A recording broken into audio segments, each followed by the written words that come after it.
Here, it's unlucky not to catch Danby on this initial here, but just the sheer paranoia. Then Valen is on an island. Nothing to be done. Nothing to be Without done. a paddle, basically, in the middle of 4 members of the enemy team. I don't like it. Yeah, maybe a little baffled by the commitment to the execution, but have to shrug it off now. G2, lesser purchase. There's a Bucky, a Stinger, a couple of pistols thrown in the mix. I just feel if Nongshim get past this round, I don't even want to say cleanly, because I feel like G2 are going to make them work for it. It feels like it becomes possible, right? The game suddenly starts feeling like it's a bit of play into this, but that middle area is an absolute death trap. I mean, Ivy got support this time at least. France is coming back around. Gonna be spotted out by Trent's Owl drone. And they continue. And here comes the pressure. Jorgamo hungry for it. Pops the ult! But for only a second! It's Baby with Bay the one to draw blood. Okay, this is still keeping me present in this. They've exchanged space, so they will get sight. But look how close G2 are. Look at the flank coming through as well. Very early on, and leaves the one with the rifle as well. Nongshim gonna get the plant down for now. The connection's huge on this Baby ultimate. Bay, he's got 4 potential players here. So many bodies to try and do damage to. Extros though, nicely plays out the smoke, but it's messy. It's given G2 another chance at this. 3 against the 2. Francis and Extros have to keep their composure. Oh god, if G2 just broken them in this scenario, Francis has to fight it out. 7 bullets. Oh my god, brilliant. Always down to the classic Francis. He can't do it. Trent. Well in time. Francis with a fumble, feeling the pressure. As G2's cool, calm and collected approach in the end gets him up to 12. Just when you think Francis is about to deliver a miracle here, the bait into the classic as well just gets ahead of himself ever so slightly. What a manic round this is as well. Truly. So crispy on these first 2. Trent just looking way cooler under the pressure. Starting to see that pedigree with these G2 boys as well, starting to get their real form. Like you were alluding to earlier, that's one that's sort of like the pressure of this stage. Maybe being unfamiliar. Francis the one to try and pave the way here for Nongshim to follow up in round 20. That's 4 very early here. on though. G2 have everybody on this side of the map here. Plants in. Oh, they're going aggressive. Yeah, they're trying to keep space. Bravery, maybe the name of the game, but look at the connection from Trent.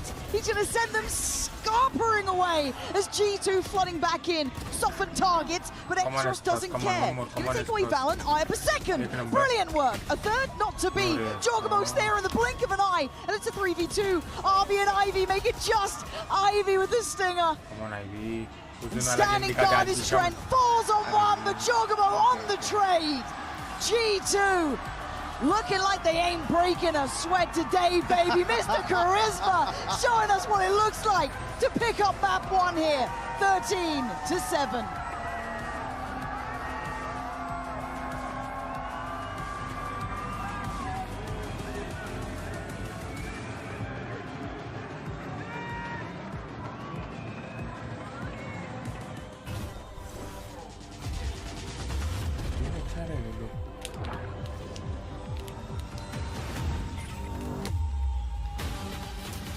मेरे को इसके बाद वाला देखने का इसके बाद वाला देखने का बहुत वाला देखना है को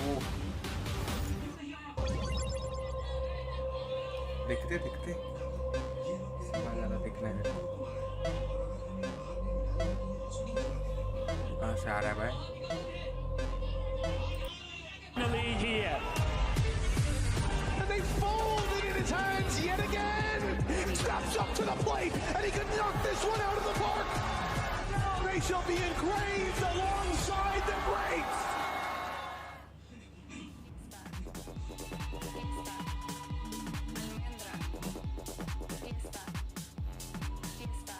G2 classic आ चुकी है guys.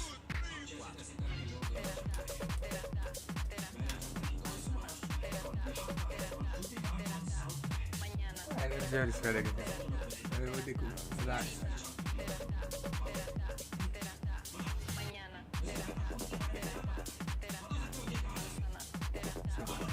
तो म्यूजिक को कॉपीराइट लग जाएगा मालूम देखते guys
Oh man, 35L.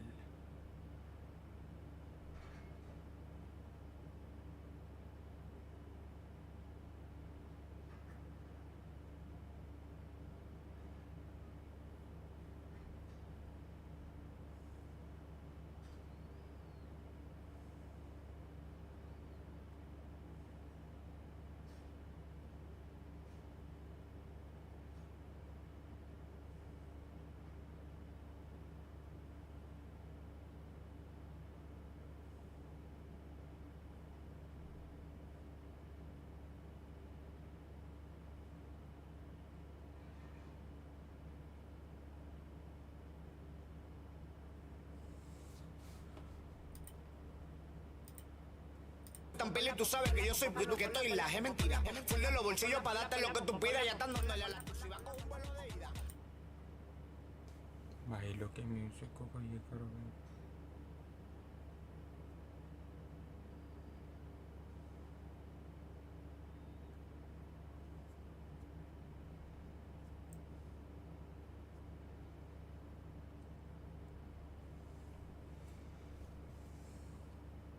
And then everything kind of snowballed from there. So what was the adjustment that you made in that timeout?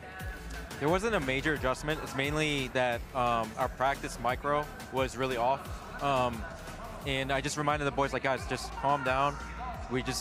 All of our practice plans are working here, and just execute, just keep it calm, and then we'll be better in like the mid to late rounds. And so that's the result, yeah. Speaking of plans, are there any major changes that you made for Kuro dealing with Dambi's Neon? No major changes, just better and refined play. Thank you so much and best of luck. Thank you.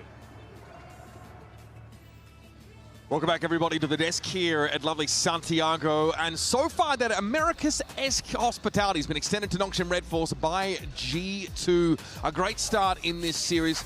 That America squad, and their showing on Abyss looked fantastic. They did concede a number of, those first half rounds, but winning that pistol, getting going in the second half, I felt like Nongshim at that point had lost their grip on the game. I feel like the big picture win for G2 was they found that perfect balance between the aggressive style and the discipline. So many rounds where they were playing back, letting Nongshim overfight into them and punishing them. But in the first half, it was all about these fakes. Yeah, time and time again, we saw it from the pistol with the Baby Bay just going in, just dashing in, even finding a kill. But if you look at the map, you saw everybody ready to go onto A. That ended up turning into a Nongshim that ended up over-rotating in so many of these scenarios, and G2 was just forcing them to play their game. So much conditioning that later in the game, Nongshim was put in situations to make very, very difficult decisions. Yeah, a lot of the struggles, I think, came down to the Harbor and how often G2 was absolutely dominating that space on mid, like you're alluding to. But it's also a tendency for Nongshim, not just on this map, but on others to over-rotate. I think of the first 4 or 5 rounds of the Haven game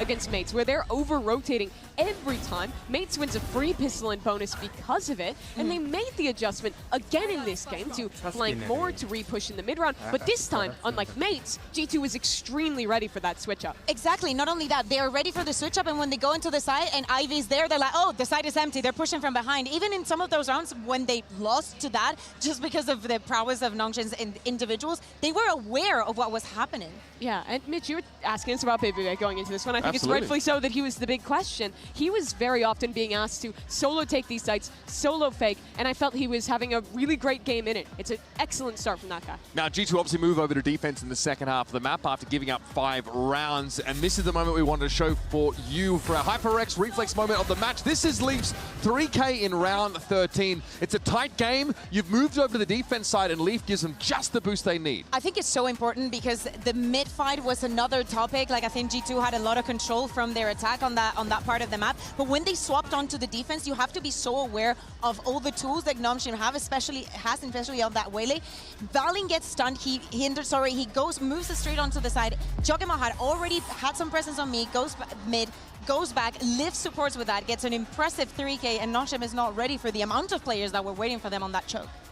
Yeah, Nongshim was so slow on a lot of these defaults where I didn't feel like they were actually pressuring to create much space. So when G2 ever saw 2 players taking one area, it was very telegraphed that that's where the brunt of the force was from Nongshim, and they rotated very quickly to always punish. Let's hear from Nongshim Red Force. Coach Anon took a moment to speak with our representative ahead of map number 2.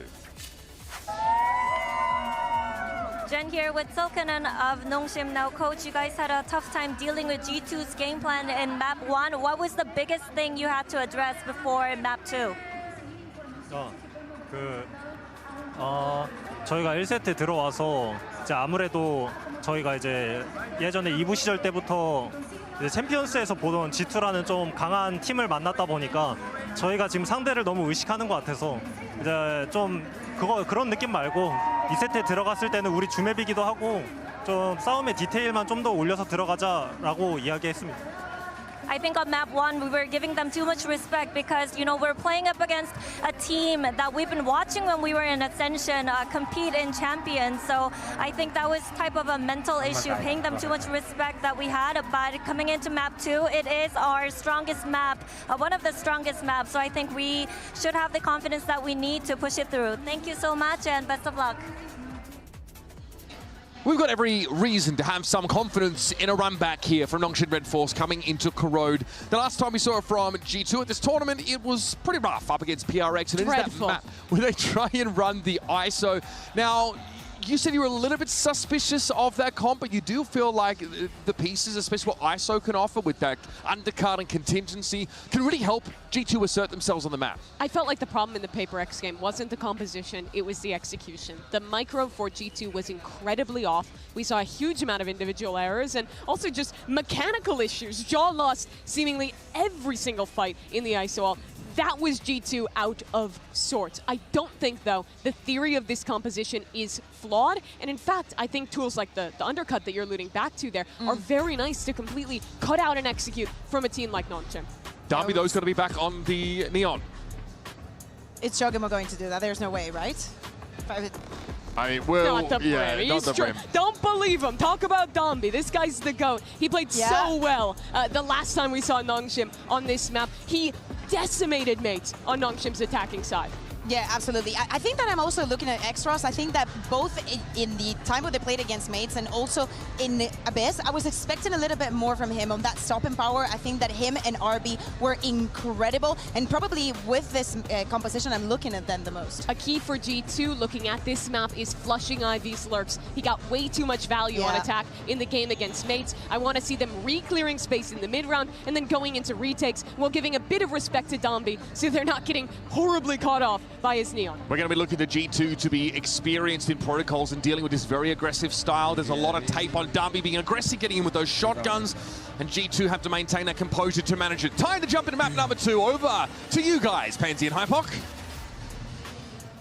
Well, I think the bar's been set, right? The desk talking about it. It's going to be, I want to see one, G2 looking better, on the same page, firing back, looking solid, because when we saw them here, Mike, we were left wanting, well, a lot more. Yes, to say the least. A hell of a lot more. And I think G2 themselves would feel that way. Yeah, absolutely. I think Mimi's kind of nailed this in terms of talking about the micro, right? Where things were going, not necessarily in coin flicks, but in situations where traditionally, historically, you'd see them really excel. They struggled massively previously here on Crowd. But I want to come back to that coach interview in terms of giving too much respect. I don't think that was the issue. I think Nongshim were just extremely sloppy in situations where previously they would flourish and have a player to really drag them online. Danby was trying his damn best, but unfortunately, I've got to see a step up from Francis. I'm with you on that, because Danby is now on that comfort role, right? Something that's really caught our eye. Let's see if it catches off G2. This guy has been a miracle for Nongshim. And Leaf looking to match him at his own sort of game. Well, he's found one. It's Francis to fall, but Danby right back to business. Going to secure the site for Nongshim and allow that pod to come through, but he can't overextend here on his own. There's 3 players. The flash he absolutely eats and has to backpedal away. Catch here onto Baby Bait, but follow up here. The C's not catching another player, but conscious now of Jorgamo's position. Already held here by X-Ross. Got to win out this fight, and he absolutely does. Yeah, okay, that's a lovely shot. Good pop flash. Danby, though, going to go down 3. Not gone down at all. I thought he was dead there. But with 32 HP, he succeeds, and there's the level we know he can hit. That's what he needs to be doing. The bar is high for this man. A chance here, obviously, in the first half for Nongshim to reset the pace a little bit, get back in control of the tempo. See all eyes on Danby in that regard. To actually make this shorty. I thought is dead to rights. Yeah, absolutely. Thank you, Shorty! I guess. Thank you, Shorty. Yeah. Is he saying that to Leaf or about Leaf? To Leaf. Yeah. At this point, though, obviously G2's economy going to be held in place. Only Leaf with a slight investment. So for Nongshim, this is a great start, right? If it was a confidence conversation, this will certainly help, as now Dambi wants to go farming. He's got a stinger and every opportunity to do so, but G2 will be warded away, and they do at least get the ult orb, so that's a nice bit of silver lining for them. As Nongshim will need to start deciding where they want to head here. Yeah, Leaf playing super deep towards elbow here. Nongshim still trying to piece together exactly what's going on here, but RB will be rewarded for his patience. Catch onto Trent and Baby Bait. Yeah. Come on, Inix, come on, Inix. Thin out G2 a little bit. Well, should be next on the cards here. Nongshim looking to progress right on through to B site. Yeah, and it's a matter in my mind of, well, matter in my mind of damage here for Leaf. Yeah, if Leaf can do any more, I'll be quite impressed. Dambi, I mean, this guy is dead, is what he is. Yeah. He went for it. And can they filter back the weaponry? Did he get I it? don't know if they got that in the end. Unsure. We'll see. I do see a stinger being chucked about, but I don't know if that was just reinvested by Dambi. But still, the Bulldog certainly remains, so the bonus going to be relatively intact for Nongshim. Leaf did well to actually even do some damage there, to be honest. It felt like that was kind of a closed account, and comfort found by Nongshim. It feels like these last couple of rounds is just building that back up, allowing Dambi to kind of feel out the game a bit, because he hadn't had much play in the first map. Maybe a turn of pace towards B here, and G2 well equipped to deal with it. Nongshim decide to proceed forwards. The third player effectively positioned here. Confirmation will come through off the flash. We'll draw Leaf back a little closer. And Dambi, well, what? I mean, this guy is going to be in your face the whole time, but Leaf has been able to catch the players behind him. They focused on that CT side, so Leaf was able to catch them, punish them, they tried to flood through. Still going, drops to third, but the problem is it's only been Leaf so far. With Baby Bay on that judge, it's going to be brutal trying to build it back through towards the site, but it allows for a trade. Jorgamo going to land it, Dambi's gone down, and Ivy wanted on the side, 2 big kills for himself, makes it a third, eyeing up for Jor. Going to be walking this, he's been spotted, shield now gone. Ivy's got the corner to play with and the time on his side. Jor does not care, doesn't give a damn, but how costly was that? Ivy trying to get a little antsy here. Trying to play super aggressive, not allow Jorgamo any space to breathe. A crucial headshot found, but you're absolutely right. Costs them almost everything after Leaf finds 3. Great hold from him initially. G2 reading into this bonus attempt very well. Nice! Let's go! Another judge out for Baby Bait. Trent struggling as well. I mean, Valent's barely off the starting block. Yeah, I mean, on actually, 0-3. Leaf does have the pit, so he can happily ride this out with a judge. Jorgamo, if he can right his wrongs from previously, has the desk noted on in terms of the ult usage, or the ult value, I will say. I like the way they're trying to play off that pit, but they feel no pressure back towards it. Very little utility, so they've already adjusted players. Kind of a 3-play position towards mid to an extent. Baby Bay is on more of an island, and he does only have that judge, no shield to complement it. So still a very fragmented purchase. And on the other side, Nongshim do have the advantage in the purchase here themselves. And they've already taken that kind of A main build-up space going towards the courtyard. So Jor playing backside here. Going to be checked on and spotted first. Francis teed up for success there. I think Jorgamo may just not expecting that position to already be controlled by Nongshim. Flash doesn't catch either, so Trent not necessarily reading that Francis is still this close, but opts not to proceed. Pit's actually dropped now outside B. The window of opportunity to pressure towards Leaf on this judging will be identified very early on. Yeah, but he's still Leaf. He's still standing. He does go down. I thought he was on for the second. Yeah. And I think Exros did take a good chunk of damage, but he does get to breathe and they get the site. The plant should be up next. I don't think there's much to deny that. And you look at what they're left with. A stinger with Trent, Baby Bay, no shield and a judge. And RB should hear all of this, and he's got help here. He's got support on that CT crunch, that crossfire on the contact. Should be in play. It's perfect. Nongshim in very much the driving seat here, as Baby Bay's opportunities are very slim. Exros the only one who's potentially able to be caught and I think he knows it. This one's really not playable. No. Maybe given a chance to find an exit here, do some damage to the overall economy. Not going to have too much of an impact, though. You know, ideally, want to see RB and Francis slip away. Not going to catch the last player. Low HP X-Ross. Only real feasible target that Baby had with the judge at that sort of range, so we'll give it up.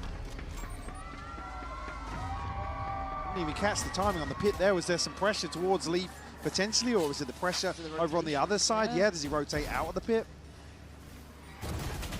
Francis was near, right? Like, he was still kind of, you know, flashing and trying to keep some presence on it, but still, I'd hate to see it being just two one-sided maps. It just feels like we're not seeing this fight between the two of them, right? I want to see a bit more of a reaction from G2. If this kind of falls into the same category that we saw from G2 earlier in the tournament, I don't like that. I don't like it at all.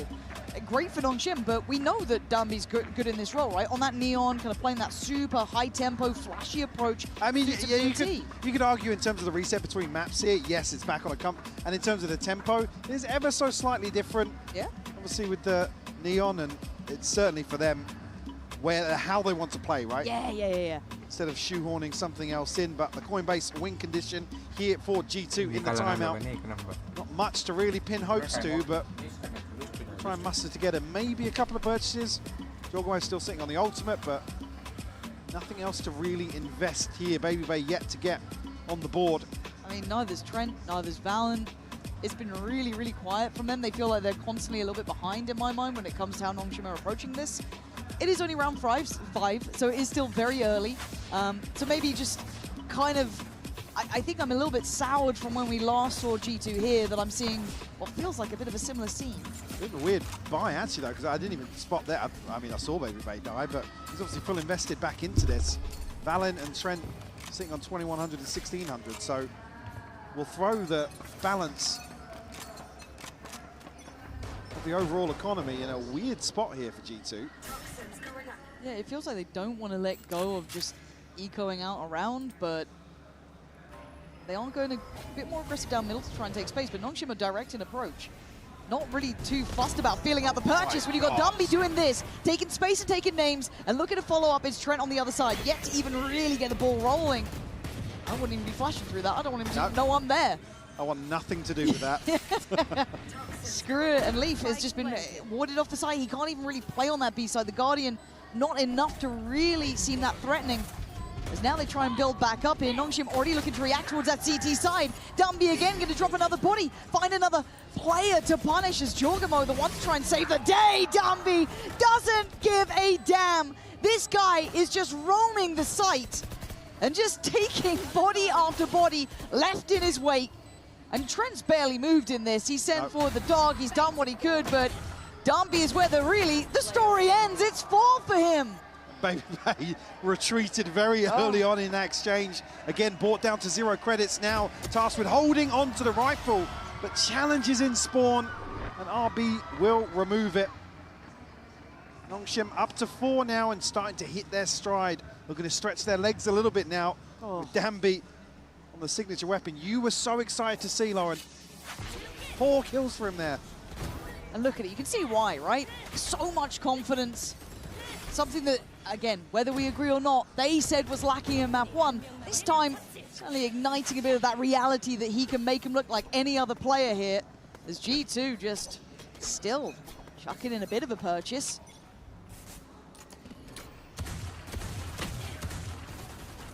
Going to try and challenge here with the Sheriff initially. Identified. You get a connection on the other side of it. Trent now got to be so careful, but does shut down Damby. Kind of caught up there, stunned up, not in what he wanted to be doing, but still, Joy, you got to lock in on this one, man. Even Mimi saying it on the desk there, it wasn't a pretty sight before, but he's done well to make it out of that, and he will be unscathed on the return. Oh, my Ivy was looking that way the whole time. Okay, down to just 2, X-Ross and Francis trying to pick their poison here. They know that Baby Bay's only on that Sheriff, and maybe considering trying to police the weaponry just for a moment or two. Let it settle as X-Ross is still trying to cautiously work out a B main. They know that also Jaw is around this area. Jaw's going to tuck into elbow here. can't really overextend. Yeah, probably happy to concede the plant because he's conscious. Somebody's lurked all the way through top mid here, the but timing. isolated. The paranoia building in the backlines. Ultimately, his demise. Now, do they get any weapons from this? I don't think from this approach Valen will. There's the upgrade for Baby Bay. No shield to play with, though. He's going to have to wait a little bit of a second for Valen to get around into a position they can work from. All going to identify Great Valen. investment. That's Great a really investment. good piece of timing on it, too. It keeps them able to focus a little bit towards mid. Eye up CT side. They know there's another player trying to work off this. They've got the drop on Baby Bay here. Francis on a bit of a deeper corner, but it's red. Oh! That is magic. Absolute magic. We wanted more from Francis. I'll take a bit of that. Beautiful stuff. And again, this is almost a bigger win for Nongshim considering G2's purchase doesn't necessarily stabilize out of this. G2 teed up to really convert this round. Oh, crispy one tap there from Francis. We're seeing hints of him being a little more present here on map 2. All things considered, I mean, they come out of that exchange of rounds with the finances in a better spot than I would have anticipated. Yeah, I'm quite the loss surprised. bonus taken effect. Yeah, and Leaf. Oh, doesn't even get a look in. This guy is the real deal here, Dumby. Don't you dare take him off the neon again. Let this guy run rampage. 3 kills. I've never seen the Odin move so fast. As it's on Valen and Baby Bay. Francis has this corner. And it just feels like this map is Nongshim's from start to end here. G2 showing shades of what we didn't like in the past. Dumby waiting. It's Baby Bay and Valen walking into what feels like, well, it could have been their death, but a new lease of life here. A little bit of time to play with, but not a great deal, and Francis on the case. That was what was missing from that map 1. We didn't see him be that like next layer. This Baby Bay just trying to make his way out of the smoke ain't gonna even matter. This is Nongshim all day long, and Mike, I think we're gonna be seeing just 2 one-sided maps.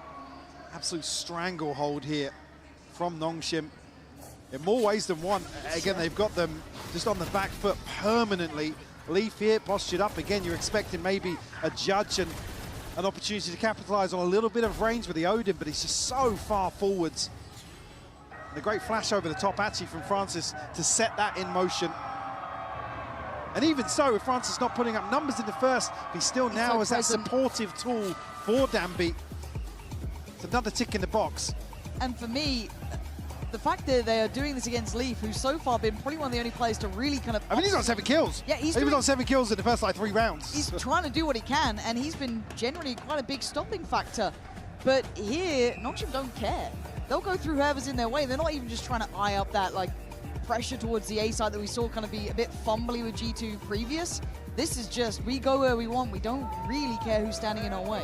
Obviously, the coin-based win condition coming out of this for G2 for me is around the finances. Again, I would have almost liked to have this discussion 2 rounds ago, but now at a 6-1 scoreline, they are trailing. Chim certainly done the hard work here in the opening rounds of this first half. Now, Baby Bay and Valen on ultimates, but it's now a bit of a sheet coat. Come into round 8. Leaf and Jog going about halfway, so not in a terrible position for the back end of this first half, but not necessarily any tools to offset this purchase, and actually drifting away from the Chico. Bucky and Stinger in the mix here. And a switch up for Nongshim. G2 about to feel the pinch towards A now. Well, let's see how clean these anti-ecos are, right? It is a little bit more reinforced with that Bucky and Stinger, but not by much, and Dumby's fear just, it doesn't exist. The guy is so willing to go forward, and he just feels like it doesn't matter. Look at the who's utility waiting. he's following as well. It's beautiful, the layering, the scaling. God, if only we had this on Abyss. That's, I get it, why, well, I don't, if I'm honest. Put him on the damn Neon. This guy is something else on it. If this is the comfort, if this is how they want to play around it, let me see that across the board. This is a much stronger looking Nongshim. This is the team that caught our eye, that has been taking a lot of presence. And for Leaf and Jorgamo, it is a rough road back into this round. Hell, this would be a miracle if Leaf even gets a chance. Even at this point, the damage God. doesn't mean really too much. Nongshim will find number 7 Everybody's sitting comfortably above about 3,500, so I argue with these ults coming online, they're going to be very, very well situated for the last few rounds. It's pretty to watch. I just want to see more of it, right? It's like, if you've got this sort of ace up your sleeve, you've got this look that your team can run. Why are you stopping? Again, with the same sort of proactivity we saw in this is why I kind of put it down to some of these engagements. I mean, they were lacking the firepower. You look at the mini-map in some situations on map 1. And look at this! Yeah. Look at this tempo. The Paranoia already sent in. I don't think that affected Baby Bay, but now let's see where the layers are. Anything else to help him out in this one? Baby Bay's going for it. Tries to go back in, tries to offset it. Danby just sees it as a red flag to a ball, and he is still hunting them down. Just set to succeed. The only difference maker is Valen. It's Leaf finally coming back through, finally fighting back. That's what it takes for G2 to find a response here, a fast and furious round here over towards A. I think Danby's almost expecting an extra body behind Trent, I believe, towards Spawn, but Leaf and Valen is able to apply enough pressure here and actually dodges the flash.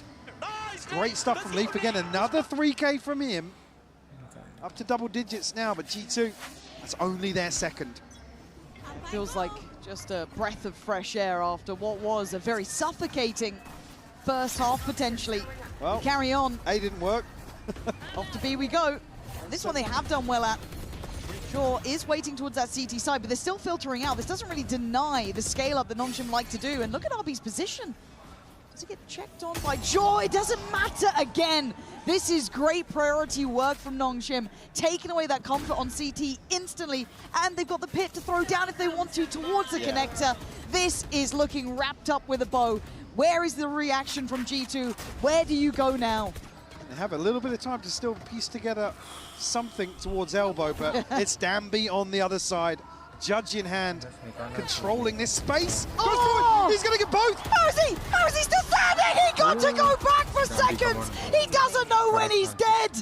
And Nongshim are there alongside him this time. France is ready to be that 1-2 punch. But this man is simply electric. At 17-7, he is a highlight player as Baby Bay can't make it happen now. Nongshim are looking just different. Again, just around here to reset the loss bonus for G2. Applies further pressure to this purchase coming into round 11. I mean, he just... I take it all back. He looks good on the shotgun. Hell yeah, he does. And that's got to feel so good as a player to suddenly feel like you can just run through these people. I was going to say, it must feel awful on the other side. It is the epitome of what we're seeing currently in Valorant, and Danby embracing it. Embodying it almost at this point, right? Try and stop me. There's the challenge. Are you up for the fight? Leaf is trying to be, right, slipping in towards this pit here. Waiting for a pixel. Francis! How do you win that? Show me his POV of that. Because you saw nothing. Jaw going to try and commit in the meantime. Baby Bay going to try and take to the side. This time it's one out by Jaw. That's better. They've at least got a body back. 4v4. The purchase far from perfect either. Issue being, though, look at the progress made elsewhere by Ivy. They're off. Going to come from RB. Reading this rotation perfectly. Nobody onto site just yet, so Trent's going to be able to get an early confirmation, but he's only on a Sheriff. It's Jorgamo and Baby Bay on the rifles here. And Baby Bay's far. Jaw's at least in towards that CT side, so he can be a bit closer, but it was a really shallow dog. So you're not going to get that full information of where they might be residing. And a refight towards Connector. Again, Nongshim always want to take space. They will fight one of the 3 areas. I love it. This Paranoia could be nasty as well. It is Trent. Can't do anything fully nearsighted. And Francis just igniting under this new tempo Nongshim as Baby Bay. He was on form in map 1, farming it up here. Oh, it's rough days ahead. Rough waters at 9-2. Nongshim, this is the team we wanted. G2 just had the wind knocked out of them so early on in this half. What? What did he see there? What was that? It's just the very tip of his judge. You see Leaf's face there, he's like, huh? Yeah, literally. So he's not even got the benefit of the near side there. A crazy catch by Francis. Up to double digits now for him. Said we wanted to see him come online. He's absolutely shining alongside Dambi now, who's now on an Odin. Oh, God. The combination just sounds atrocious, doesn't it? Valen checked on, dealt with. They feel it out. They read the game. They're reading everything G2 want to do. And Jaw going to be checked on, teed up to be absolutely deleted. Doesn't matter the gun. It just doesn't moves matter. different, man. It is something special to witness, but Baby Bay trying to put up a fight here. Dambi. Dambi. Oh! He doesn't stop. And Leaf's position starts to feel readable. And he is the hunter here. Doing it for sheer fun of the game. Dambi coming alive. 20 kills in one half bike. That is an electric level of form he has upswing to. Abyss feels like a lifetime ago. This is a different team.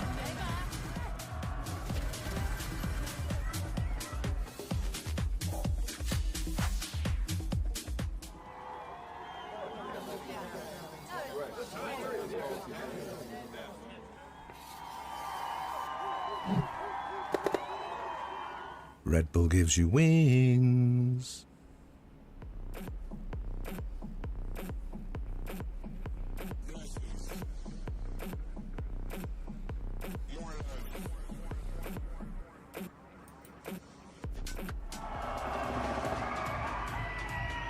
Vamos a jugar un poquito, vamos a jugar un poquito. Les presento a David, mi amigo. Y bueno, cuando David redoble el tambor, ojo, cuando redoble el tambor, quiero que todo el mundo haga un ruido así increíble, pero como si hubieran visto un ace clutch o algo así por el estilo. Y cuando yo diga para, todo el mundo en silencio. David, cuando quieras.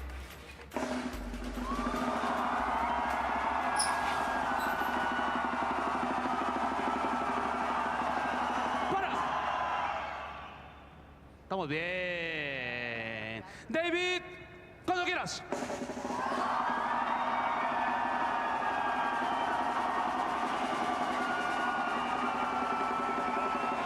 Para. Ok.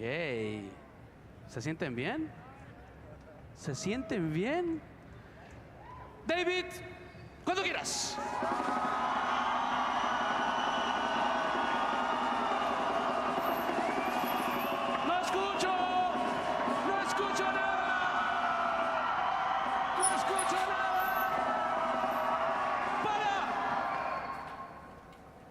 Son increíbles, ¿no?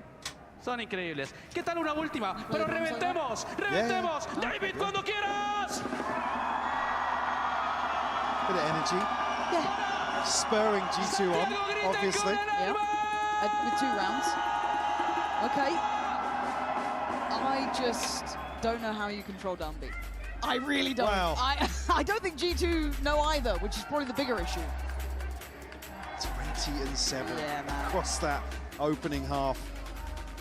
He says it's only really Leaf that's able to put up any sort of resistance. Would have to get off to a flying start here on the attacking side. They have any hopes of getting back into this, but I don't expect Nongshim to let up at all. 4-player drift into mid very early on here in the pistol. They want this one done, man. Oh my God, the timing on the drop. Hello and goodbye, G2. You thought maybe you had a chance to play a normal round. You don't. Dambi wants to walk down middle, and he doesn't really want to stop. And Trent's kind of finally put him in his place, but I don't think that's going to stop him overall here, as they have the spike. And I don't think they're meant to. Francis. All right. Big tag. Yeah. Got to keep doing that, though, Trent. You got to keep doing that. You got 3 more, 2 more. Make it real. You had me believing, Trent. You had me believing. But Nongshim up to 11, Mike. This is blink and you miss it stuff. It really is. Expecting, obviously, some investment here with how we saw the first half go, but the drop of the wall here. Nongshim in a position to farm in mid. What a weight off their shoulders as well, though. You've got to see yeah, it. definitely, yeah. It's a totally different look. To come back to the interview as well, obviously the the discussion in between must have just been, guys, like, we need further commitment to what we're doing. Like I said, it wasn't really, for me, about respect. They were still very proactive on Abyss. It just fell short in other areas. So if that is the general consensus, what a positive map 2 is going to be going into Split in particular. Well, it's certainly a wake-up call for G2. If they thought they were in cruise control, they have absolutely been put on notice now. As Babybay sent forward, as RB sees all of it, and doesn't get the shot he'd like, but he's going to know the plan. Now they prepare. Dumby ready, going to be able to reposition a touch here. Doesn't really back down. Going to be forced to. By Leaf. That's huge from Leaf. The upgrade here, Jorgmo now got the Bulldog in hand. Plant will come through. 3 left standing for Nongshim. Oh no. Beautiful, beautiful control from Leaf. It's going to be found in the end, but again, he's given them great numbers to play with here, and Jorgmo can hopefully backfill that space. He does. It's good work for G2. It is a very long road, though. Not going to lie to you about this one. It will take one mad round from Dumby. It's going to take one mad moment from Francis. And this can be put to bed pretty quickly. But G2, just to make the game feel possible, I'm all aboard. Nice! Big boom. Flipping the round 2 here now gives them a little bit of a buffer. Some upgrades found. Leaf pick up a scope here to potentially farm. Just don't buy any shotguns anywhere. Just don't do it. Wow. Ooh. Is he cycling one across? Not sure if there's one on the floor for Danby, but... Scout destroyed. For G2's sake, I hope not. As it stands, Francis has got himself down middle. Now, looking at Trent's position, it feels like they're aware of that chance, that they do like to get quite proactive on these sort of rounds. Babybay going to note the first, and teed up. Lovely work between him and Jorgmo just to facilitate that pick and open up the A site. So that should be a very clean plant, and this should be just so telling that there is that mid-pressure, or they've taken space or gone for a stack, as it's completely clean sailing over towards A. Really, Francis the only one with investment here to maybe do some damage. And not going to matter too much with round 2 being turned around. I mean, if you catch maybe Leaf somewhere, but Babybay's the only other one that has a lesser weapon in that regard. Francis are going to go forwards. Jorgmo on the angle pretty early on. Headshot. It's Jorgmo to win out. Nice. Okay. Get the stability off this. It'd be great to keep 5 alive if they can. Now, I don't know if they get that. Dumby is waiting. Could maybe catch one there. They are going CT side. Leaf, does he get any more? He's hunting him. And, okay, so actually quite costly for G2 in the end. Yeah, just the Bulldog and the Vandal carried across, so will force a couple of purchases. Talking about already on his ultimate here in round 16. Rifles across the board for Nongshim to maybe stabilize here. In that regard, no real notable progress, other than Nightfall potentially, but again, even if we get that far, Nongshim can find a response now, potentially seal the deal with a couple of players going to be struggling behind this for G2. Again, yeah, focus towards mid once more, at least curiosity on the side of Francis and Danby. I just don't know if G2 even respect that smoke, though. They can work through that. They're already pretty close to it. Yeah, the dog should kind of clear house and allow that green light to go. RB going to shift back. Doesn't want to outstay his welcome here. Really the only one present on the A site, so he can't go down too early, and he doesn't. That's clean work. Oh, a miss from Jorgmo. Yeah, so that's a new lease of life for RB, who still has that paranoia to play in, and he's got the support system of Danby now on the side of the map. G2 now pause outside and going to allow Nongshim to get a little bit aggressive. The slide out from Danby, fantastic. Jorgmo shut down. And they're reading the elbows the next kind of priority focus. Dumby then sent in. The Prowler not going to make it around the corner, but Francis certainly does. Trent, big kill coming in for the Seekers. It's desperation. As X-Frost going to deny any build back here. Nongshim making it up to 12. G2, this map, you might want to sooner forget it. Be able to obviously get a couple of rifles back into this, but as I said, 2 players will be struggling financially. Again, the aggression on display once more from Nongshim. The coordination is just beautiful.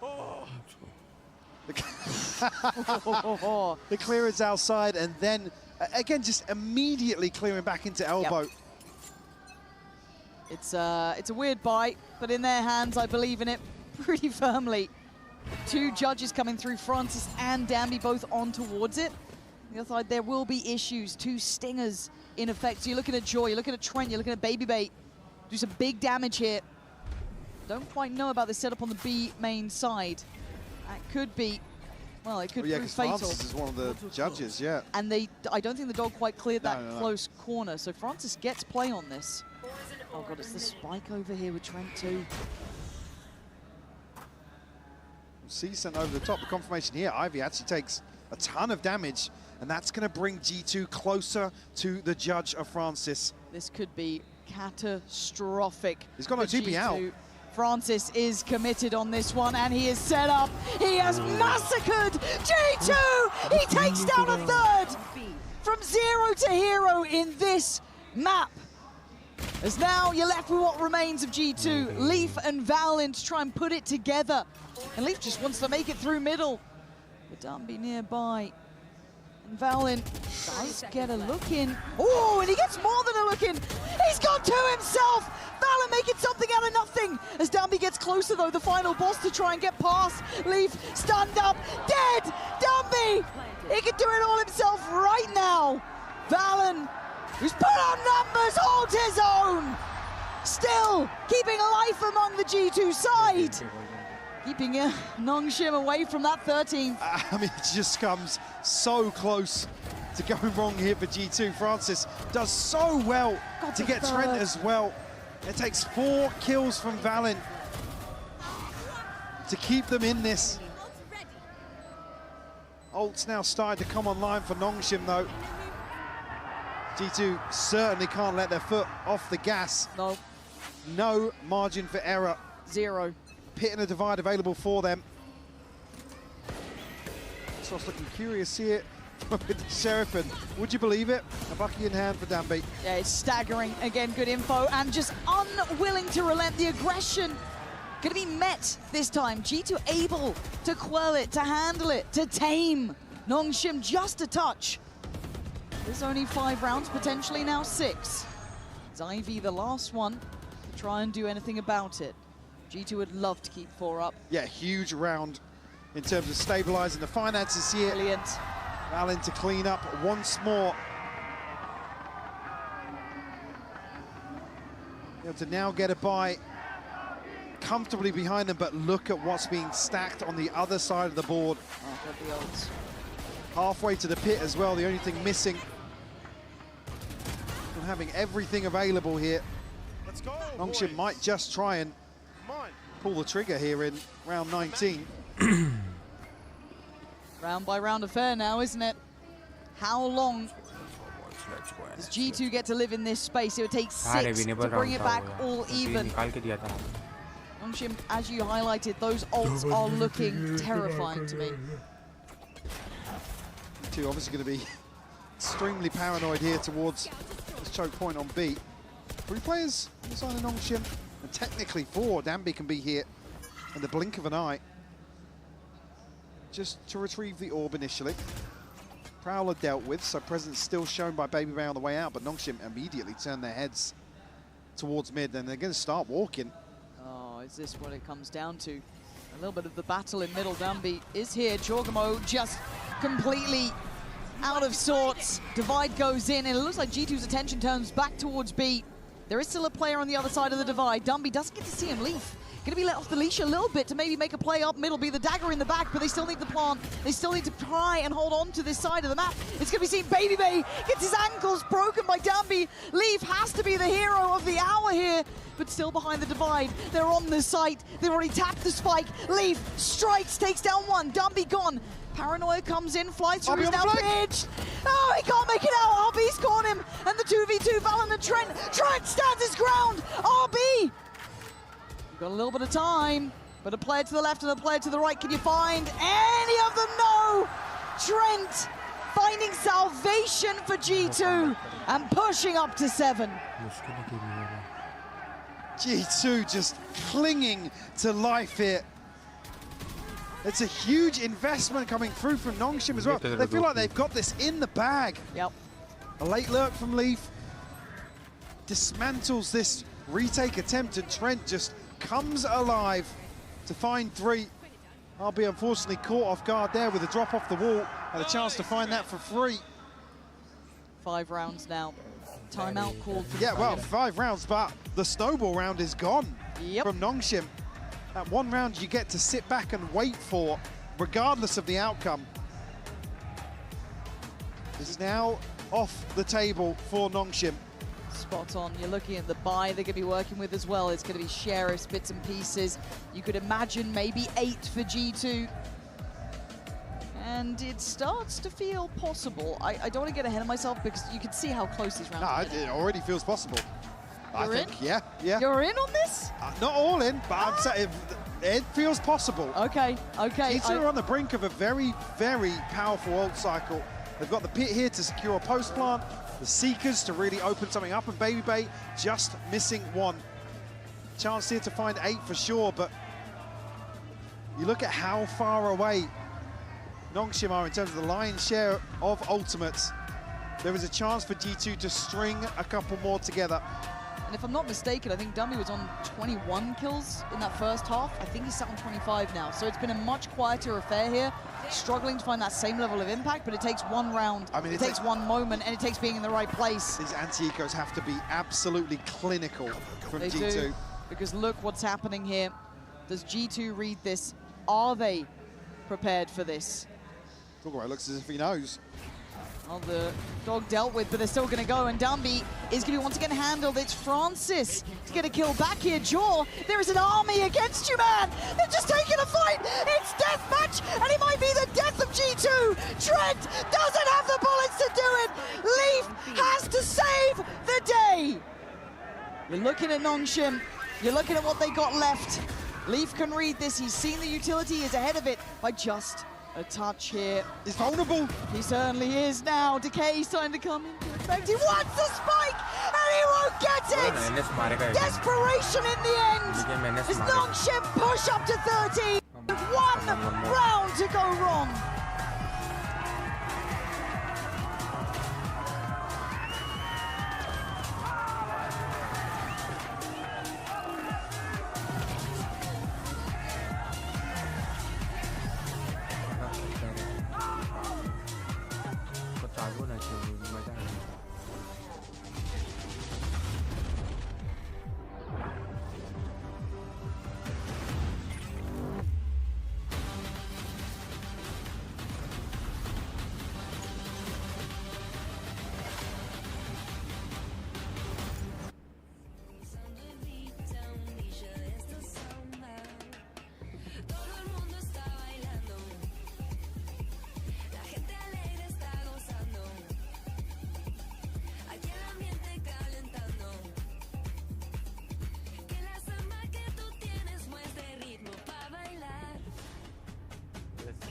On Dango, it's 100% real people, no filters, no fakes, just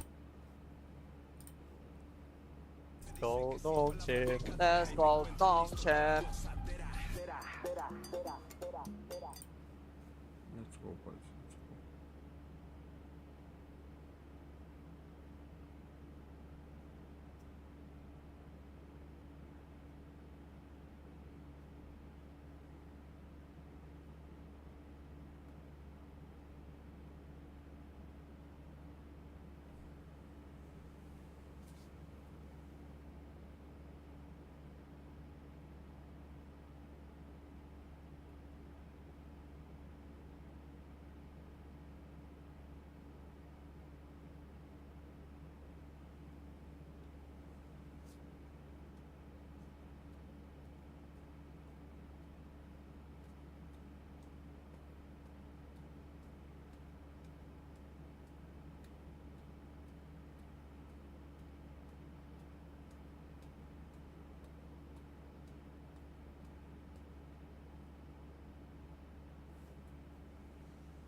Oh, that sound is beautiful.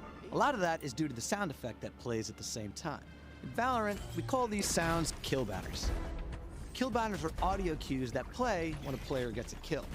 These are 5 individual sounds that ascend through the E minor scale.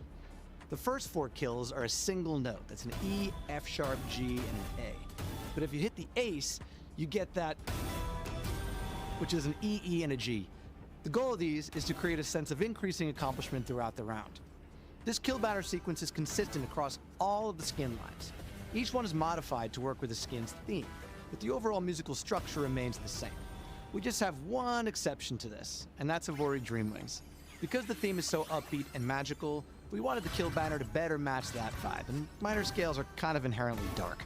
So, while we kept the third kill banner the minor third G note, for the ace, we changed the G to a G sharp, which changes the scale from E minor to E major, giving a more upbeat vibe.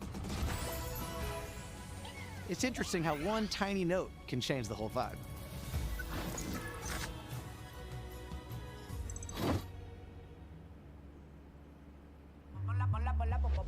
Ponla pa' subirle esa chapa, me gustan pila y tú sabes que yo soy puto que estoy la es mentira. Full de los bolsillos pa' darte lo que tú pidas, ya están dándole a la exclusiva con un vuelo de ida. Ponla pa' subirle esa chapa, me gustan pila y tú sabes que yo soy puto y que estoy la es mentira.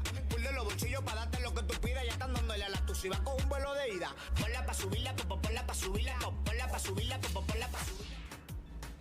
Welcome back to the desk here at Master Santiago after what can only be described as a reckoning for G2. It was brutal, it was savage, and we're here to talk all about it. I'm Uber, joined by Kakuka, and for the first time, Genemates Mini, welcome to the desk, brother. Thank you for having me here. I'm excited to be here, and I was so happy to see this Dumby playing against G2 like he played against me. It was amazing. No, I really enjoyed it. We needed to bring you, right? Because that especially that first half was very quick. We heard that you were in the building and we were like, who else better to let us know what it feels like to play against Dumby? Is that exactly the same feeling?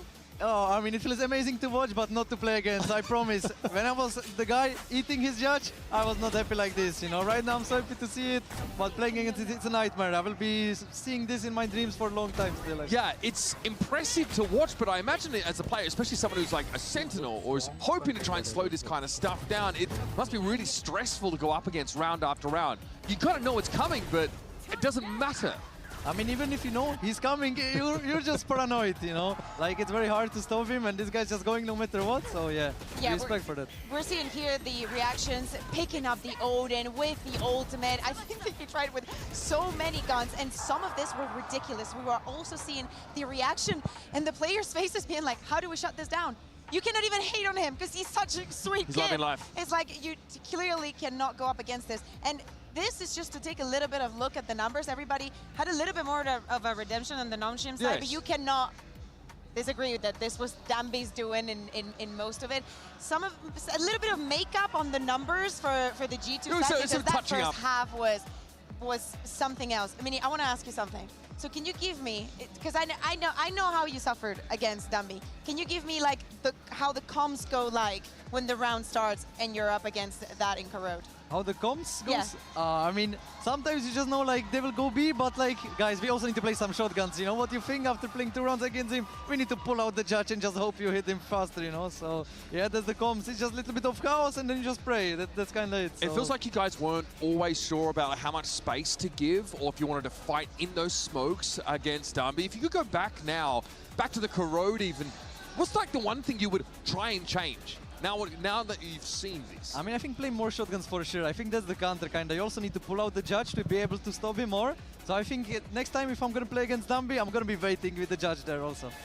And I think also something that struck me was the contrast in attitude between Francis and Dumby after that first map. Francis obviously had a really difficult map, and it was quite clear that it affected him. Whereas Dumby seemed quite upbeat, was more than happy just to be getting a chance to play more Valorant, and we did see Francis was able to step up, and also it almost felt like he was spurred on by what we saw from Dumby in terms of his own aggression. Absolutely. I think that it gives you a lot of confidence, right? And obviously the vibes have to be very, very different from map 1 onto map 2. This is, you know, probably in a situation that they did not expect, you know, for that map 1 to be so contended for G2. But now being in the second one, having this performance, we can only pray also for the side of G2 and what is awaiting for them on split, because we expect a little bit more of the same coming in from Nongshim. Now, I mean, we're looking ahead towards Split here, of course. A chance for G2 to start to stabilize, but it is the same composition from Nongshim Red Force typically, right? We expect to see that sort of same game style. G2 have said, we don't want to match this aggression. Minnie, earlier you mentioned you should just bring shotguns out and try, you know, fight fire with fire. G2, I feel like, aren't that kind of team that's going to want to go that direction. I mean, they tried a little bit on the Corot. I saw them playing 2 judges, also 2 Buckies, but it's still hard. Like, you just need to have the playstyle for it, you know, and Dumby is someone that mastered it. So it's harder to just say, like, play shotgun and you'll kill him. I mean, Dumby just mastered the movement, mastered everything, and I'm excited to see it because I think the same thing is coming. I think Dumby just going to be running it down on Split once again, and I'm excited to see what G2 is going to do against it. Do you think that even though it's a different map and Split having the design that it has, we're going to get the same kind of performance from Dumby and he's going to have that freedom of movement? I'm quite sure we're going to see the same Dumby now again, but I hope G2 will also step up and play some close game now, so yeah. Yeah, look, I mean, split around a corner here. G2, look, it's the kind of map where we've seen them play a little bit already. Yes. PRX, they fell short, right? That was like a 9-13 result. They looked relatively competitive there. And then we got to see them go up against all gamers. So we have the data here from this G2 side. Seems like it's an acceptable map for them. They banned Breeze out instead in order to go here. So I feel like our expectations here should be similar. At least they know what style they're going up against, even if the setting is different. At the end of the day, we set it up going into Corot. Yes, G2 is playing a different composition. They promised us that some of the things were going to be different. To me, there were some mistakes that were a little bit unforgivable, but also understandable at the same time. Team flashes, a little bit of disjointation when we're going onto sites or when we're trying to cover out spaces and use the tools that the ISO give you. Pop flashes not going in. I think that we need some bounce back, especially from people like Trent and Jogemo. Now, again, I like the Phoenix comp from you guys we saw on Corrode. Before we head into Split, I just want to touch on that quickly. Do you guys sort of feel like you'll be revising that, or do you feel like that comp has legs? I mean, we will see what will happen. Now we have a lot of time to practice and see what's going to happen on Corrode. But I think the comp we tried, and Martin on Phoenix was something nice. He was playing only Euro before. It was his first different agent this literally. year. So we made him free, you know, to try also something else. And I think he could enjoy it more, but maybe next time it's going to be better. Had to get that question in with you just beforehand because it was such a fun comp to watch, Mini. Here, though, is our agent select pretty much locked away. Jogamo's going to have an opportunity to try and match Dumby's impact here on the Neon. He's also the kind of player that loves to go aggressive, loves to take some of these risks and put his life on the line. But Dumby seems to have backed up that recklessness with a level of mechanical skill that really feels hard to match by anybody on the side of G2. No, absolutely. I think that we saw a couple of clutches coming in from Valen and Trent at the end of that last map in Corrode. Probably that is something that they're going to need to do here as well on Split. With them starting on the attack, I need a little bit more confidence. We were starting to see that in Corrode, but I think it was a little bit too late. Choosing to start in Corrode on the defense was a mistake, maybe. All right, well, that is our wrap-up for our agent select heading into our third and final map of this series. It'll be Nongshim Red Force or G2 that emerge as the dust settled. And of course, we're going to have Hansi and Hypoc take us in. I guess my only real question is what version of these teams do we see? We have Dummy back on that Neon, right? That is the big red flag if you're G2. It's such a difficult discussion because I think Nongshim are the team to really warrant the discussion around what do we do compositionally. If we can't fight fire with fire, what are the other viable options here? And obviously it's such a short turnaround for G2. I'm happy to not see an adjustment. Yep. But also, what can you do in terms of the macro, the micro to really clean up some of these? Because you can't let this pass you by now. No. We always talk about map 2 being a dominant response from a team to come into the decider and it being such a huge positive now with Nongshim in control of the tempo. You already see the intention very early on here. 4 players walking mid. Yeah, they are making no mistakes about this. They want to carry on as they established in that map 2. And I'm sure the coaching staff and the players had to get their heads right for G2 after that second map. Leaf going to be found, I'd imagine. Oh my God, he still gets 1. The value of that alone is rather impressive. But Jaw, it's be handled. Huge that Ivy gets that kill as well. And Danby starting to take space on the site though, right? Like this is where it gets sketchy. Baby Bay from up above, still gonna catch 1. Does he get to find Danby? He doesn't need to. Valen's got his side, and now they can start building towards the back of site. But again, this just looks solid from G2. They've actually stabilized quite nicely there. Absolutely, a ton of threat towards the back lines, and again, ticking the right box to go aggressive elsewhere. Ivy, only a crucial kill, but G2 able to weather the storm. of Nongshim. Leaf, by the way, just the sort of player that in these situations will still get you one. Yeah. It's so important in some of these rounds that are so down to the wire. And he really shone in map 2 for G2. Oh, he did. Even when it felt like there was no signs battered. of life. Yeah, he was still putting up some numbers. Nice and consistent when it comes down to it, in my mind at least. Now, of course, the buy is going to be somewhat pressured here. But Demby's got a shorty. Yeah, so I'm still... Oh, he's heard, though. Heard on the That's reposition. lovely. If that is going to be the game here, the Leafs lurks are just going to catch him if he's on his own, if he's trying to make an individual play. But Beta, speaking of individual, going to just try and divide and conquer. Does go down. Don't mind him having that killer instinct, allowed to kind of do it, especially if Jaw is doing this. Now, this is what I wanted, right? That shotgun battle, Jaw iconic with it. And obviously, Danby, yet to see it come into hand. So this is going to be one of those fun games, I feel. Malin and Jorgamo looking to maybe push a little deeper in here. RB down to 30 HP. Sauce on 52. If they're even given a chance to remove a weapon here. Leaf on the hunt once more. Very healthy with the stinger. Find another one, Valin, to clean up. Lovely. 4 left standing here for G2. Again, indicative of them wanting to take more control earlier on. Again, the finances really their downfall in that first half of Corrode. Certainly put themselves in a position now to string a few together. Well invested bonus as well. Jorgamo happy to sit on the bucky here. Yep. Well, I think he picked up the Spectre, right? And he's just filtered that out, gone back for this, so see what he does with it. You're kind of playing a dangerous game, though. It feels like you're inspiring Danby at this point. Yeah, don't egg him on. Yeah. But let's continue. Can Nongshim control G2 now, who've already started well? I feel like, I don't say made up for map 2, that's not the case at all, but they've kind of stopped the ball rolling. A bonus would for me.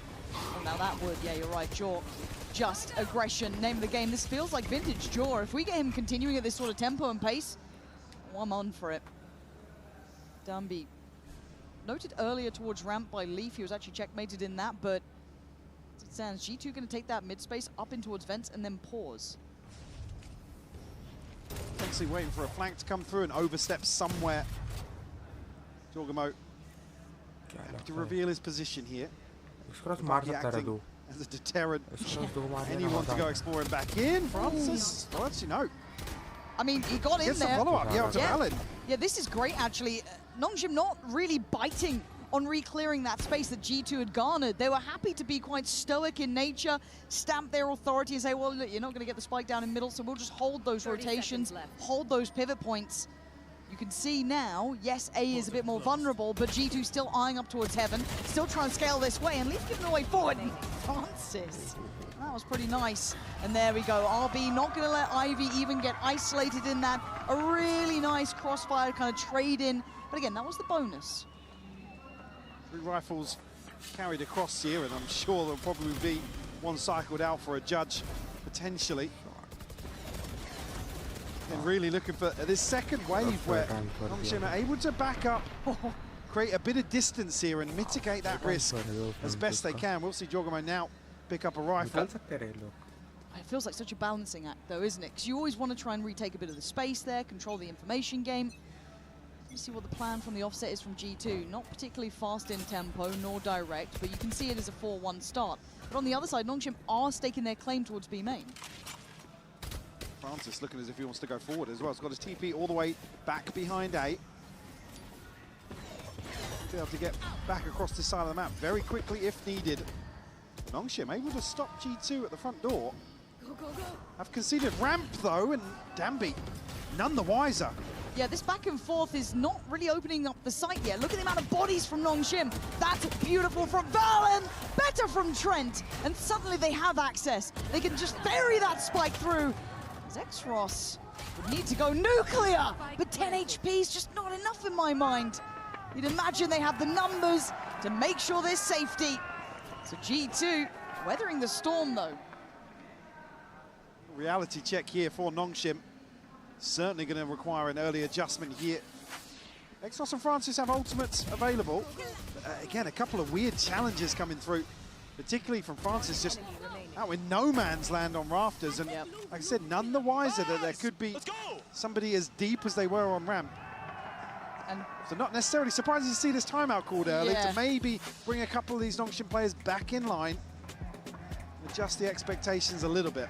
And I think that's exactly what it is. Maybe just trying to find their footing in this game, because it feels like for the first time, even with Abyss in mind maybe to a degree, that G2 are really kind of just taking the tempo themselves, executing game plan. It looks very much on the same page. They haven't really been disrupted by Nongshim. I haven't seen that same level of aggression coming out from Danby. I haven't seen that same synergy. Hard to make happen though, because again, look how deep G2 are starting in that round as well. They were waiting to see if there was maybe an overextension. And for me, the coin-based win condition certainly coming out this timeout is around that defensive proactivity that we saw on map 1.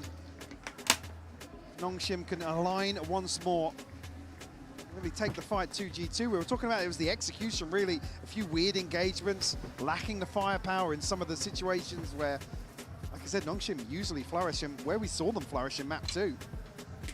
And it's gonna get harder, I think, to pin down G2. The further they find their footing themselves, the further they read into this game. We have some heavy hitters, and it's not necessarily the names you'd imagine at times, because it's not just, you know, the Jorgamo show, it's not the Baby Bay time, but it is kind of Leaf and Valen, right? Well, just putting in shift in this sort of approach, it's not even, you don't want to see numbers. Jorgamo's splitting sight lines, forcing readjustments early on from Nongshim towards site.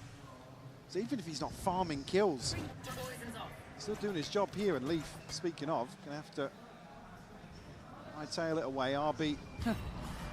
That Prowler. Yeah, dealt with. It becomes readable, right? But I like that, though, from G2, that they are trying to put it together mentally of how they want to try and navigate these potential threats. You see a smoke like that, you're going to have to start clearing it with utility, put some intention behind it. But again, for Nongshim, this is a lighter purchase. They have a couple of threatening pieces there, that Bucky with Danby, a couple of Sheriffs. It's not without threat, but again, G2 look pretty buttoned up here. Thank you. Baby Bay leaning in on this one. Waiting for the goer. Smoke's gone up. They're going to start building out now. Danby going to try and see if he can fly towards that pillar. Here we go. Oh, that's nice from Baby Bay. That's got to be a feel-good for him. Does fall, but Eco Cobra striking once again. But for G2, a round's a round. And you take it when you get him, because look at the threat that can happen in a second. Oh, Trent's there. Snappy all good. Kills coming back and forth. G2 up to 4. Now we're looking for what was discussed within that timeout for Nongshim. He said, still got the 2 ultimates to play with. The adjustment here for Baby Bay, beautiful. Crispy for Trent on the cleanup. The other side though, G2, a couple of ults of their own, particularly the divide in the pit, that can really slow down one of these post plants. They're able to get themselves a plant here towards A. They are initially positioned with a late lurk outside B main. Identified by the Prowler, but not backing away just yet. Not pulling the rotation either. Danby a little bit closer towards ramp here. We're going to be able to wait out this first TP timer from Francis. There it goes. And there goes G2. Right timing. There is a... Oh, that's lovely! Pathing from Baby Bay. Oh, I just couldn't quite find Exros in time. And actually, Exros got just 2.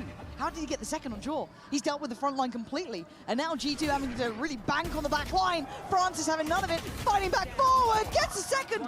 Valen fights to himself. It's a 1v2, but the spike's not quite to hand. Just a little bit further away. But with 45 seconds, he's got a chance to make something out of nothing here. The slip back up through ramp here, and Nongshim trading places. See the awareness there from RB, and they've walked the smoke. Valen's going back. Yeah, reading this. This could be miraculous. It's not to be for him. But Exros finding that second on Jaw was heaven sent. The first on Baby Bay, fair enough. It was a drop into the smoke, even though I think he was hindered. I was going to say, Baby Bay actually reading perfectly the situation here. Absolutely right. To saturate into the smoke, and it's only because he's playing so deep on this that Baby Bay's expecting him to retreat back towards elbow. Great stuff anchoring towards the A site here. Nongshim will find a response. Okay, might be a set piece here around Baby Bait. Towards mid, considered the early investment there, but maybe sit back and wait a little bit. Yeah, and I like this kind of gear change from G2. We've seen it in a couple of rounds. Just a little bit more patient at the beginning. Don't want to allow any silliness to happen. And speaking of that set piece, here it is. It's set in motion. This play up towards heaven, up towards rafters. Get Jaw involved, get him invested. Counter ult comes in though, and Dambi goes flying! 3 critical kills, and Nongshim are back in business. The nightfall to set him up for success. Absolutely lapping up rounds like that. Beautiful stuff, and it is a joy to watch him play like this. Call it cheese, call it what you like, but... Oh. I mean, what do you do? Avoid him. Run. Go elsewhere. A few of those rounds where the stars just align for Nongshim. Dambi's allowed to do things like that. It's very little you can really do. Oh, look at them pulling rotations. An invested fake here with the Nightfall, with everything else, but I think Arby's going to know, but yeah, very early on here. He's got his TP, and that's the catch here from Ivy. Crucial, Francis, to find the second as well. Dambi's already here with the ult. They're here so quick. That spike is trying to get out of there. Valen wants none of it. The brick wall of Nongshim made it there in time. The fact they got back so fast. I mean, marvelous. This here, the difference being Francis has the benefit of the timing on the TP. They may be reading that they've adjusted ever so slightly, but great catch by Ivy. Just as he's transitioning back out of sight. Still, 3 left standing. Plenty of time left on the clock here for G2. They just shouldered that corner. Dambi might have the shock of his life. Oh my God. Okay. This is weird. Yeah, it is. And now here in the Prowler, he has a look, but he's forced off the angle, but can they make it towards the site? Yes. Okay, spikes on. They can get a plan here. 3v4. Francis has ult. Nothing to bank on the other side. Trent trying to posture up. Look a little intimidating, but a shoulder check from Dambi, and here's the ult. Francis wants to get them back in here. Dimensional drift going to open up the possibilities here. Information game favoring Nongshim. But can he make a move off the backside of that? He's committing, and that sets up Dambi. It's a perfect crunch. Nongshim had a plan in mind, executing it to perfection. Breaking the crosshair placement here, forcing G2 to react to a bold play from Francis. As if they're able to stabilize pretty quickly off of what felt like a one-sided affair for the opening 5 rounds at least. G2 up against it in terms of the finances once more. We see investment here probably to try and capitalize on the pit if they can get themselves into a post-plant situation. I got to say it again, Francis coming alive towards the back end of this series. Yeah, big credit to him considering map 1 just felt like he wasn't able to get the ball rolling at all. Now a very direct approach. It's RB on the receiving end. Decides to get out of dodge, which, well, I say that. He's gone back in. He never really left. He's still here. RB! The TP the second time. Just insane. He faked me out. I thought he'd gone back to default. What a play, man. Watch this. They had no idea. Oh, it's marvelous from RB.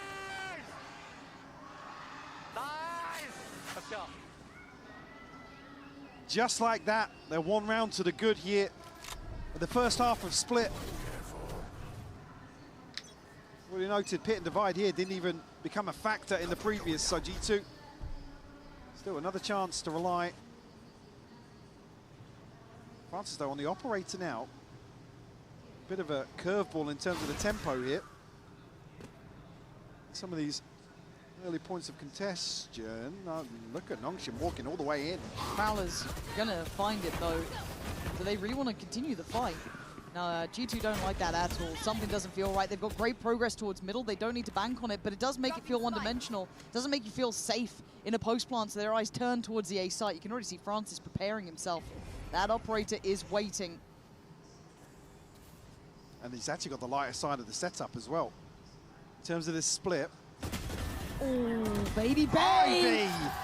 Just falling like flies here. Ivy holding that push-up, reading the intention, and Francis gets out of dodge. How is he alive? You can't get away from him. Omnipresent in the round. Sure thought he got a new lease of life there. Certainly not the case, as now going to spot Valen out. Already reading the trends, not too far away either. And 30 seconds left to work with here. Valen and Trent looking to get back into vents as Nongshim breathing down their necks. Yeah, they're on the run. Might be able to get a plant, but 2v4. Can you stabilize? Yeah, to really contest Nongshim. They're close as well. Timing on the plant is awkward for G2. Yeah, they're close up towards heaven. Trent's going to need a bailout. Big first pick, though. Paranoia, stunning. Yes. It's got both of them. G2 have to fall towards Pillar. Try and find a corner to play from, but RP is ready with Francis, who's had impact this round. You said it. We've seen it. Nongshim starting to find their form here in map 3. And I'm just concerned for the back end of this first half now. I mean, Jorgamo is absolutely lost inside that orb, but I mean, look how clean this is from Francis. Yep. And the final two will force a timeout here from G2. They're now 2 behind. And still sitting on some of these ultimates, but like I said, I haven't really come to a position where G2 comfortably, in terms of the initial plan, can get themselves onto site. So certainly for me, the Coinbase win condition has to be around finding this investment and sticking the landing. They're kind of getting lost a little bit in the early and mid round in terms of that back and forth exchange back over towards the site. Yeah, it just feels like a death funnel every time they try and get that stability on those choke site. points. Those crossfires. Just. It's brutal. It really is. It really, really is. And for G2, it's a hard conversation to have because you don't have many rounds to play with now. You don't really have the buy behind it. You haven't had much time to really, as you said, bring those ults into position. Those Coinbase win conditions, passing them by, Michael. Really are. A string of rounds now. Nongshim to get up to 6. Definitely back in the driving seat. Almost a little reclined, to be honest. Yeah. Okay. Let's see what you got here. This is 5 rounds in succession for Nongshim, and it's looked solid. Looks like they've got really that great read on G2, and Francis's confidence just seems to get more and more happy to take a risk here. Has his way out, and he finds the target. Baby Bay trying to back himself in the fight. But now they go to the strongest side of the map. There's 3 players here. Being manipulated once more. 3 stingers and a sheriff. No chance to retrieve the weapon just yet. Actually, Danby already curious. You can see him shouldering here, has a prowler that will identify G2's whereabouts. Am going to go up here, maybe cause some issues, but the reveal's perfect from Exros. Exros has been just such a little X factor to really finding value. Danby keeping him out, keeping him somewhat humbled, setting up Exros again. This guy's still firing. And just look at what he can do to them. They're left in pieces. 4 players alive for Nongshim. They look unfazed by G2. Round 12 could be everything for Nongshim in terms of securing such a comfortable advantage here. Francis, again, just on a solo endeavor as well. Talk about paying too much respect with a player slipping so deep on mid. Catching a freebie like that. And I'll let you have it, Corrode, call it the Danby show. This one, it's Francis, it's Exros. They are having their time in the sun. That could turn on the second half, but already, okay, I guess he wants the show to be back on. Danby finally dealt with by Leaf, but still there's problems in this. That Spike is trying to get away from that side of the map. Francis now played back in, gonna take his way out, expecting it to end on that B hit. TP back out here. Baby Ray looking to go a little deeper towards Vents here and does make it work with the judge. Well, that isolates Ivy. But does G2 read that? Because looking where that spike's heading, it's slowly back towards B. Francis is still here. And look at his curiosity. Francis is going forwards as well. Yeah, which might be almost a misread for RB because they see no contact towards B main, but by this point, they've also not seen anything towards Heaven. It feels a bit bizarre. G2 pausing up towards Heaven. And Francis. Oh, if he catches Baby Bay, maybe. Let's cross back out of Vents. I mean, he's going to hear this. My God. Oh, my God. Francis, he could be the absolute end of this. And he just needs to back away. He actually goes back for more. He didn't even need to. He'd done enough to bring it to this 2v2. Ivy and RB now bringing themselves back towards the B side. Baby Bay and Valen. Love a plant here. Still got Paranoia here, and Ivy actually going to catch Baby Bay. Spam not connecting for RB, though. Paranoia. Valen's going to get caught here. Can he be the one to give G2 just a dash of hope? Just brutal once more from Nongshim. Will secure 8 on the half.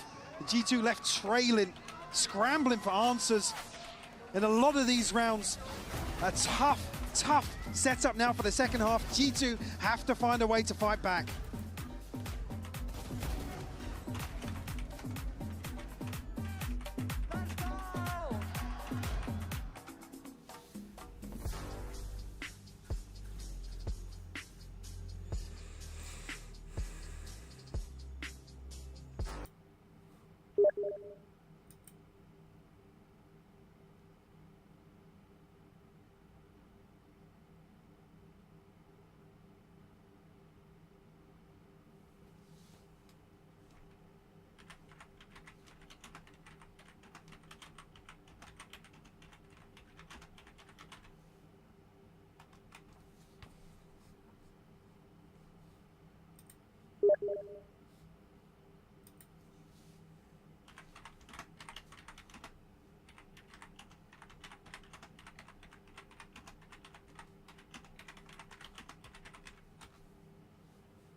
Seven rounds here from Nongshim in succession. Francis taking control alongside Exros of this deciding map. But this is the half where I'm scared of Danby. Oh yeah, I'm terrified of what he can do. Oh dear. Because again, you got to give credit in my mind to Exros, to the rest of the team who've been setting up. I mean, RB, even Francis. RB, like it's 5 kills, but his ability to anchor the B site was great. Was perfect, time and time again. It's only really on the anti-eco where he gets shut down in the smoke where he fell short, but absolutely did his job. Ivy catching crucial kills in terms of the other side of the map as well. Everything aligning here for Nongshim. An uphill battle for G2. Got to start with a pistol here. With a conversion string together again. Not had the benefit of the finances. So another scoreline deficit. Not boding well at all for them. And you can see how deep G2 are trying to hold this A site as well. Completely giving up heaven control. Baby Bay's eyes turn towards it. But it's a very passive hold, potentially expecting this explosive approach from Danby. And it's a right read, it's a really good call, but can you still handle it? Ivy, you may know what's coming. It doesn't mean you could stop it. Nongshim again, just vicious in approach. So Francis should catch. It's actually Ivy to clean up with a third. Last play at Jorgamo to find to prevent a flawless, and he does. That's about it. Ivy 4 with the Sheriff here to put Nongshim on 9. All smiles, Mike, I can see it. They know what they're doing to them. And it's that great feeling of, look, they've tried to prepare, they've tried to be ready for what we're about to do. Doesn't make a blind bit of difference. This is one of those situations where you could prep all you like, and it's an any given Sunday affair. Really they show up and they frag out like this. There's very little you can do to stop a team like Nongshim.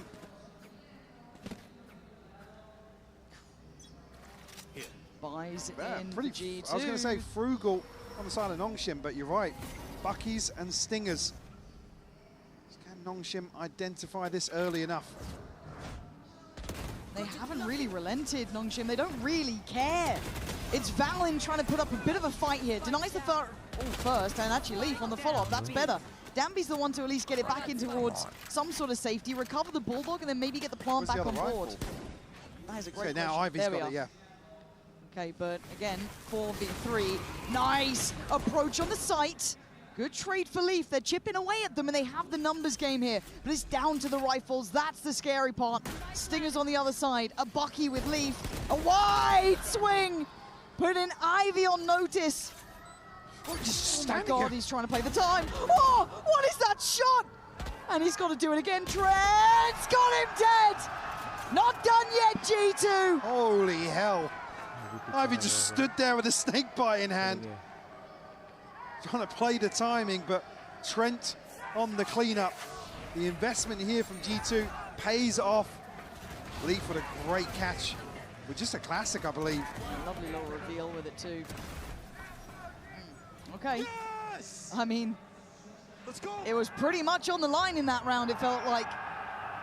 And it's certainly not stabilized the purchase, but they will come out in a better position from it.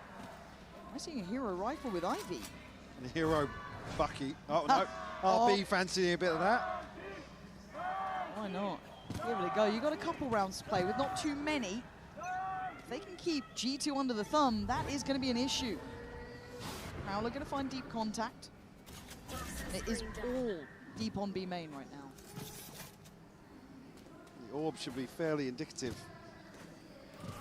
of intent here from Nongshim. Line up. Will be slightly delayed on the back of a little bit of utility invested towards the site. Valin going to be under a ton of pressure. Yeah, luckily he's got some help here. Danby, just brutal, but it's Leaf to not give a damn about it. Leaving a 1v2. Jaw's got a judge and Baby Bay's got a stinger. Ivy outguns them. And has he read it?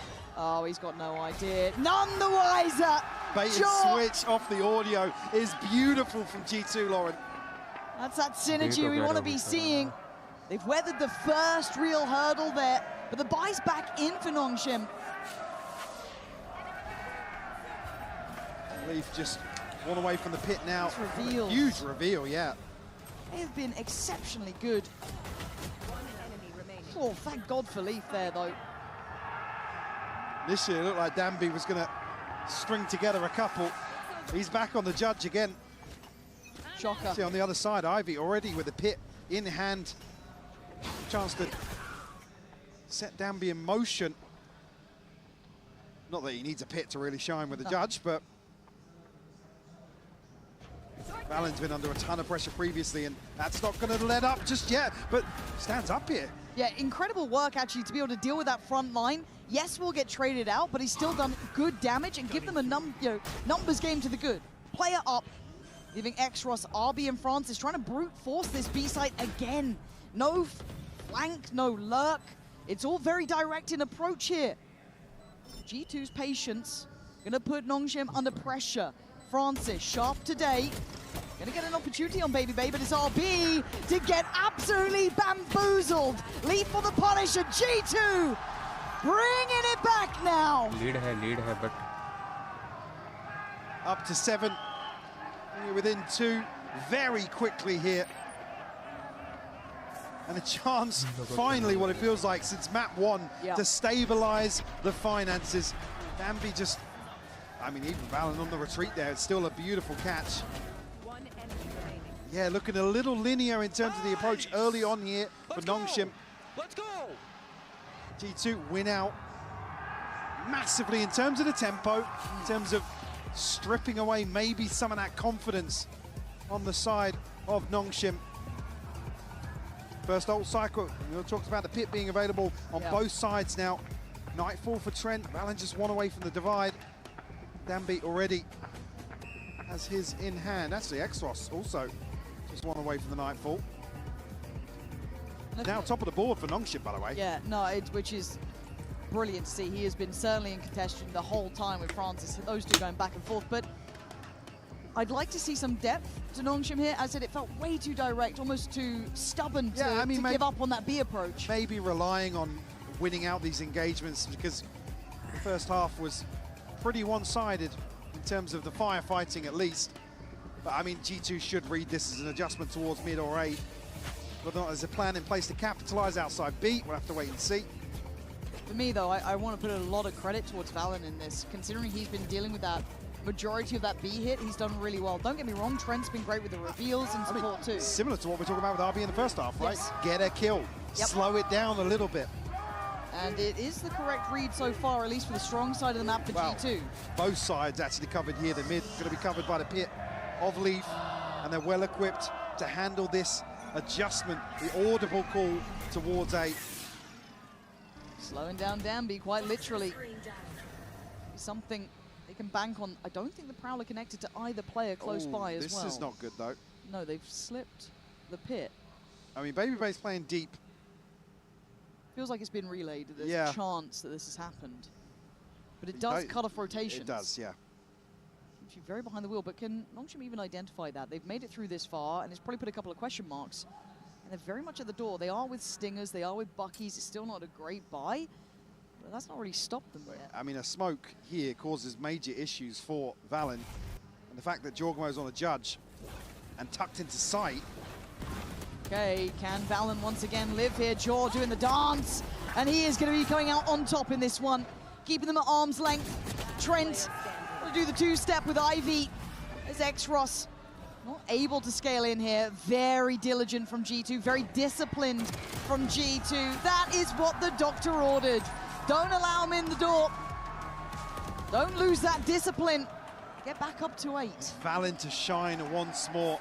Again, because Jorgmo tucking into sight. The judge here is actually pretty risky. Valen goes completely unchecked on the drop from heaven. Absolutely stellar work from Valen. 4 in a row for G2. One more to tie things up. Nongshim, rinse and repeat. Baby able to slow things down here as counter util, but this time around, this is catch. Danby's ahead of it. Yeah, Danby now let off the leash. This is where the problems begin. If he gets to play his game with Francis slicing through middle. It leaves just 2 alive. Valen, the backbone in some of these rounds, now stands basically against 5 players. Where's your anchoring now? Valen has to go huge to make this doable in a 2v5. And they're looking to punish Trent. Yeah. He can get 1. Oh my God, he could have gotten more, but he does only get 1. And now does that then turn their attention? Or do they bullishly work their way forward? Valen doesn't know it. Now he does! Peekaboo from Danby. And that's all it takes. Second approach towards A. Just that slight adjustment on the timing early on from Danby. Beautiful learning on the fly from them. And Francis, I mean, another situation where he's just teed up. Doesn't even need to transfer this time. The response found double digits for Nongshim. Needed that one, though. Felt like they were in a bit of a drought. Felt like the build back was certainly happening, and G2 still within touching distance. Don't think they're not. And the battle in middle begins, and already Danby once again dealt with. Difference coming in the form of Leaf this time. Follow-up found as well. Looking out of sorts here. Really off timing in terms of the paranoia. You can see nobody's affected until Danby's fully dead. Maybe relying a little too much on that early utility, the flash and the stun. Still 3 players for Nongshim. alive and kicking, very healthy, but the full force of G2 on the other side. Leaf solid, shouldering this deeper by stairs. Valorant needs to be careful to not get caught out in case he steps too far. I don't know if he got seen. It looks like Exros is on it. So now he should be on red alert, considering he got contact over towards Leaf. Spins around, but he is already seen, right? That was the issue there. Jaw now going to be called into attention as well. Nongshim not particularly afraid, but caution being aired here. Valen does get outdone. Leaf on 3. As RB, the last remaining Bastion, but that spike being where it is a problem. 2 players waiting. Oh, quick grab on that. All right, fast hands, but you got to be fast on that trigger. If you want a chance in this, seized and held G2. Banking on Leaf for a bit of brilliance, but he's got him there. And that felt like a little bit of a misstep. Yeah, the timing here, you can see the paranoia just landing as Leaf catches the headshot, and then they just teed up for Francis, right? Issue being, Danby can't succeed on some of these pacier hits. Nobody can really go alongside him. A default maybe of over-reliance on Danby delivering there with the judge. So, I mean, let's be honest, before we found 3 in a similar situation, certainly expect him to deliver again there if the paranoia does connect. Stand back to this orb, but nobody on G2 willing to greet that. Jorgamo a little curious towards B main. I like the space taking. Good reaction. RB is on the case. This has been his complete area of control, but he's gone down. So the reactive play from Nongshim wants to go towards heaven, but then you've got Valen here. You've got Leaf deep on CT. You don't even have B main control. So surely you can't go that way. Are they trying to fake this? They absolutely are. Gonna maybe set something up towards the A side, but look at the passive hold from G2. Baby will be identified here. Yeah, able to recall back out. But it gives Danby an opportunity to backfill that space now, get posted up close and personal with the judge. Trying to hold that CT space.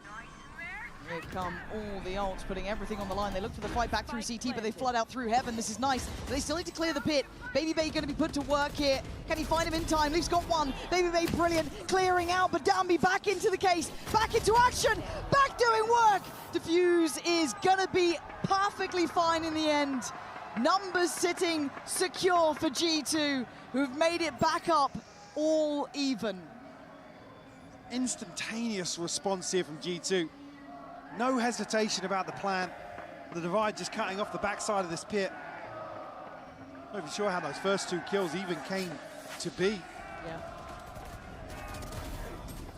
This is a really resilient showing from G2. I have to say it as well. Overall, after that first half, I was concerned. I was worried they might have been a little bit out of it, dazed and confused. But there is quality. Back in this position where we're almost questioning some of the depth in approach here for Nongshim. G2, I said in terms of the war of attrition, they are out on top in a few of these pacier, hyper-aggressive takes. Trent might be caught on a bit of an awkward timing here. Does get towards CT, and the Prowler really well timed. Danby, they are reading how this guy wants to play. There's 3 players posted towards this position. And Exros outdoes, well, Jorgamo outdoes him, should I say. So again, they are reading this well. G2 can't walk back into this too lightly, though, because there is still threat here. Danby's taking a lot of damage, but they want this brawl, and that's great from G2. The read is there, Mike. They are understanding the intention. Just playing range, tuck back in. RB's going to be able to slip to sight, find the plant here. Ivy, rifle in hand. Can they recover this? It's a 3v5, but able to stabilize for a moment here. And Francis? Oh my God. Hello, Jaw. Jaw's got him dead. Good follow-up from RB, but the numbers are just so strong. This would need miraculous work from Ivy. Stunned up and seen. He has been put to bed as G2 actually taking the lead here. It took 21 rounds for them to truly look in form, but now they've hit it. I don't know if Nongshim have an answer, Mike. They're starting to dial things back a little bit on the side of G2. He said reading the situation perfectly. Danby just chomping at the bit, rabid in approach.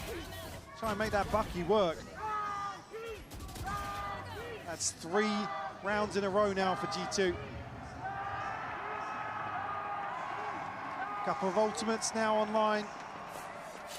Lacking in that department for Nongshim. Back to the drawing board. Maybe see a rinse and repeat of that previous take towards Heaven.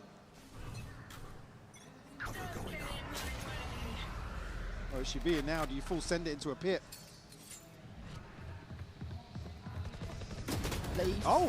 Okay, yeah, I thought he was on the money for that Yeah. one. Absolutely not. Danby somehow gets the better of him here, and that feels like the first time they've had a player to the good with no trade in quite some time. Francis as well, actually still on 78 HP. Obviously, Decay made that look a lot worse than it was. Still 3 players positioned towards A, so correct read from G2 here. Going to be well positioned to deal with this audible call.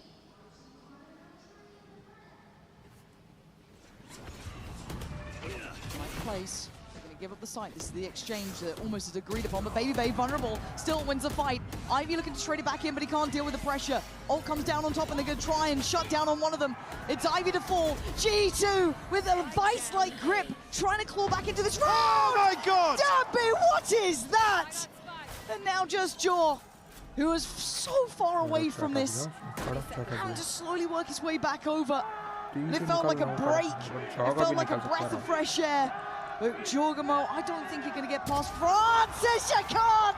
11-11. The depth is there from Nongshim, making it count when it matters. You even noted the first time really they got away scot-free with an opening engagement. Some damage, yes, but a great catch here onto Leaf. Danby just comes alive, and I mean, the cat, it's rare you see him have to take a second shot with a judge. He just lands the opener.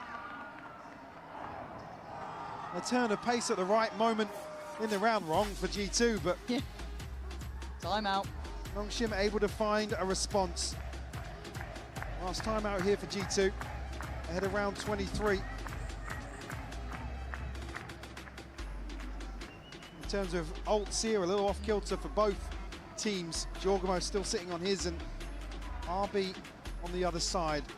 Unlikely to see anything else, but potentially Exros with the Nightfall.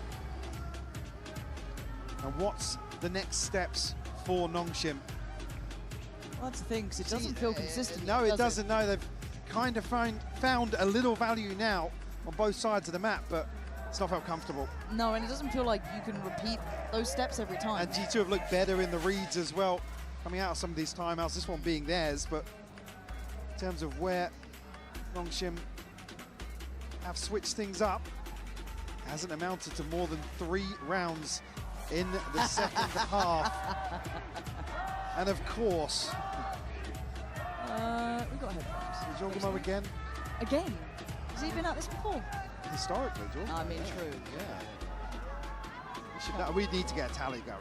What, Or just like a hit list of players. It'll still be Nookie at the top. Yeah, there was something going on with that. But also, there's been a couple of villains in dropping any various drinks on stages. That was key for a while, but hopefully Jaw gets that one sorted out. But I guess it kind of also, I mean, whether you like it or not, lets it simmer for a second. 11-11 here. A great showing, and I'm glad we got to map 3, because the first 2 felt like we saw the strengths from either side and also the weaknesses from the other. Right, it felt a little bit one-dimensional, it felt a little bit one-sided in both cases. Split, it's been streaky as well, though. You look at the run around, it has been kind of just these mad runs, 6 rounds, 4 rounds, 3 in a trot, and then finally a break for Nongshim, and it felt just an untraded kill set that up. Very polarizing in terms of both teams' ability to string together rounds.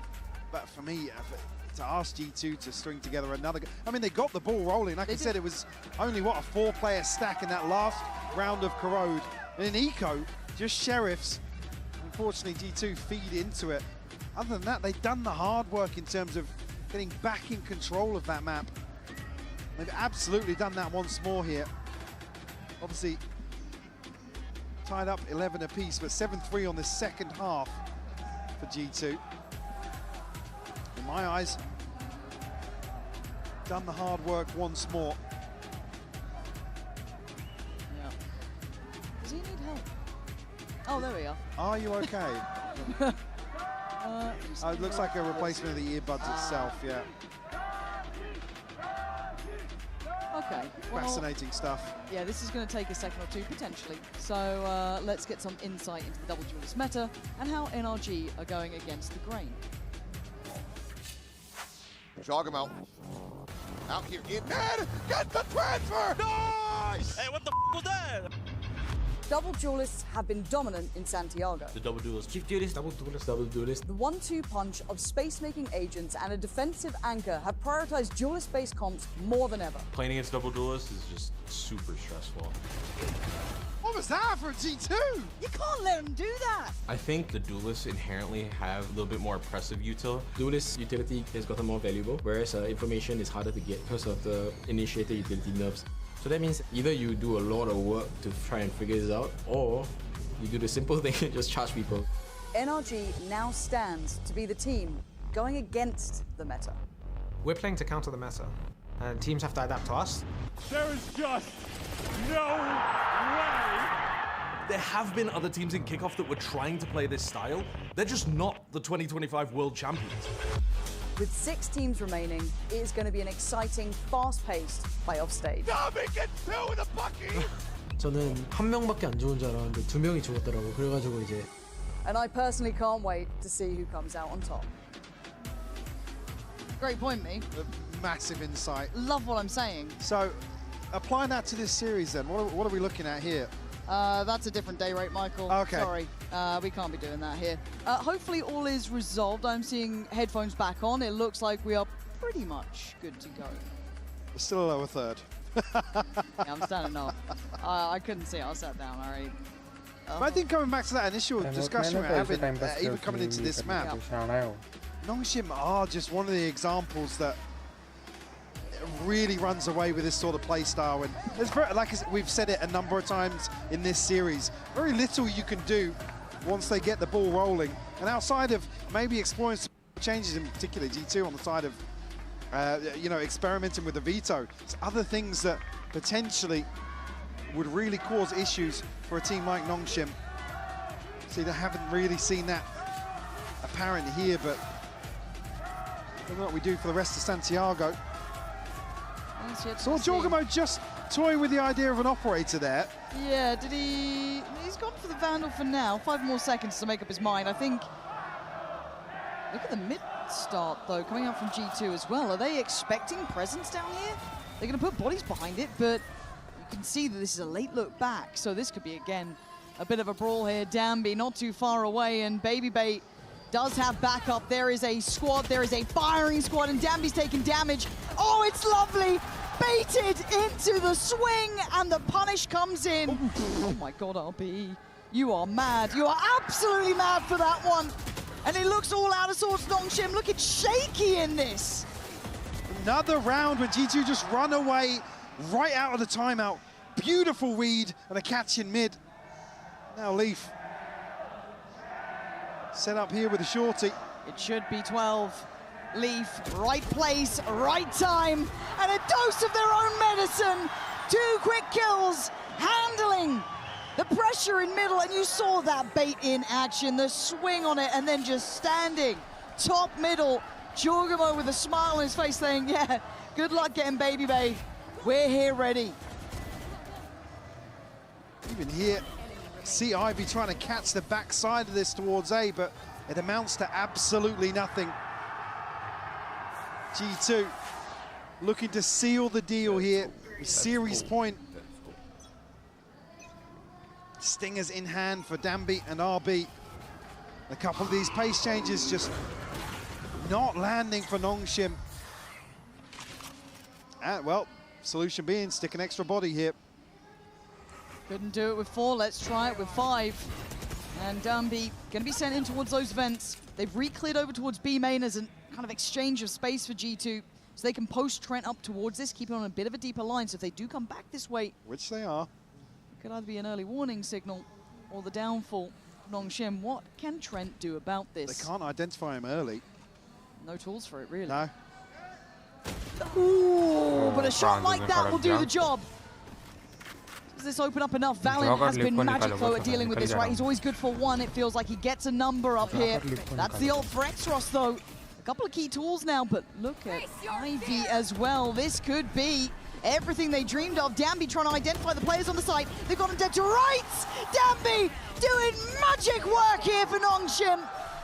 And of course, OT looking likely, as Baby Bay would have to go wild on this.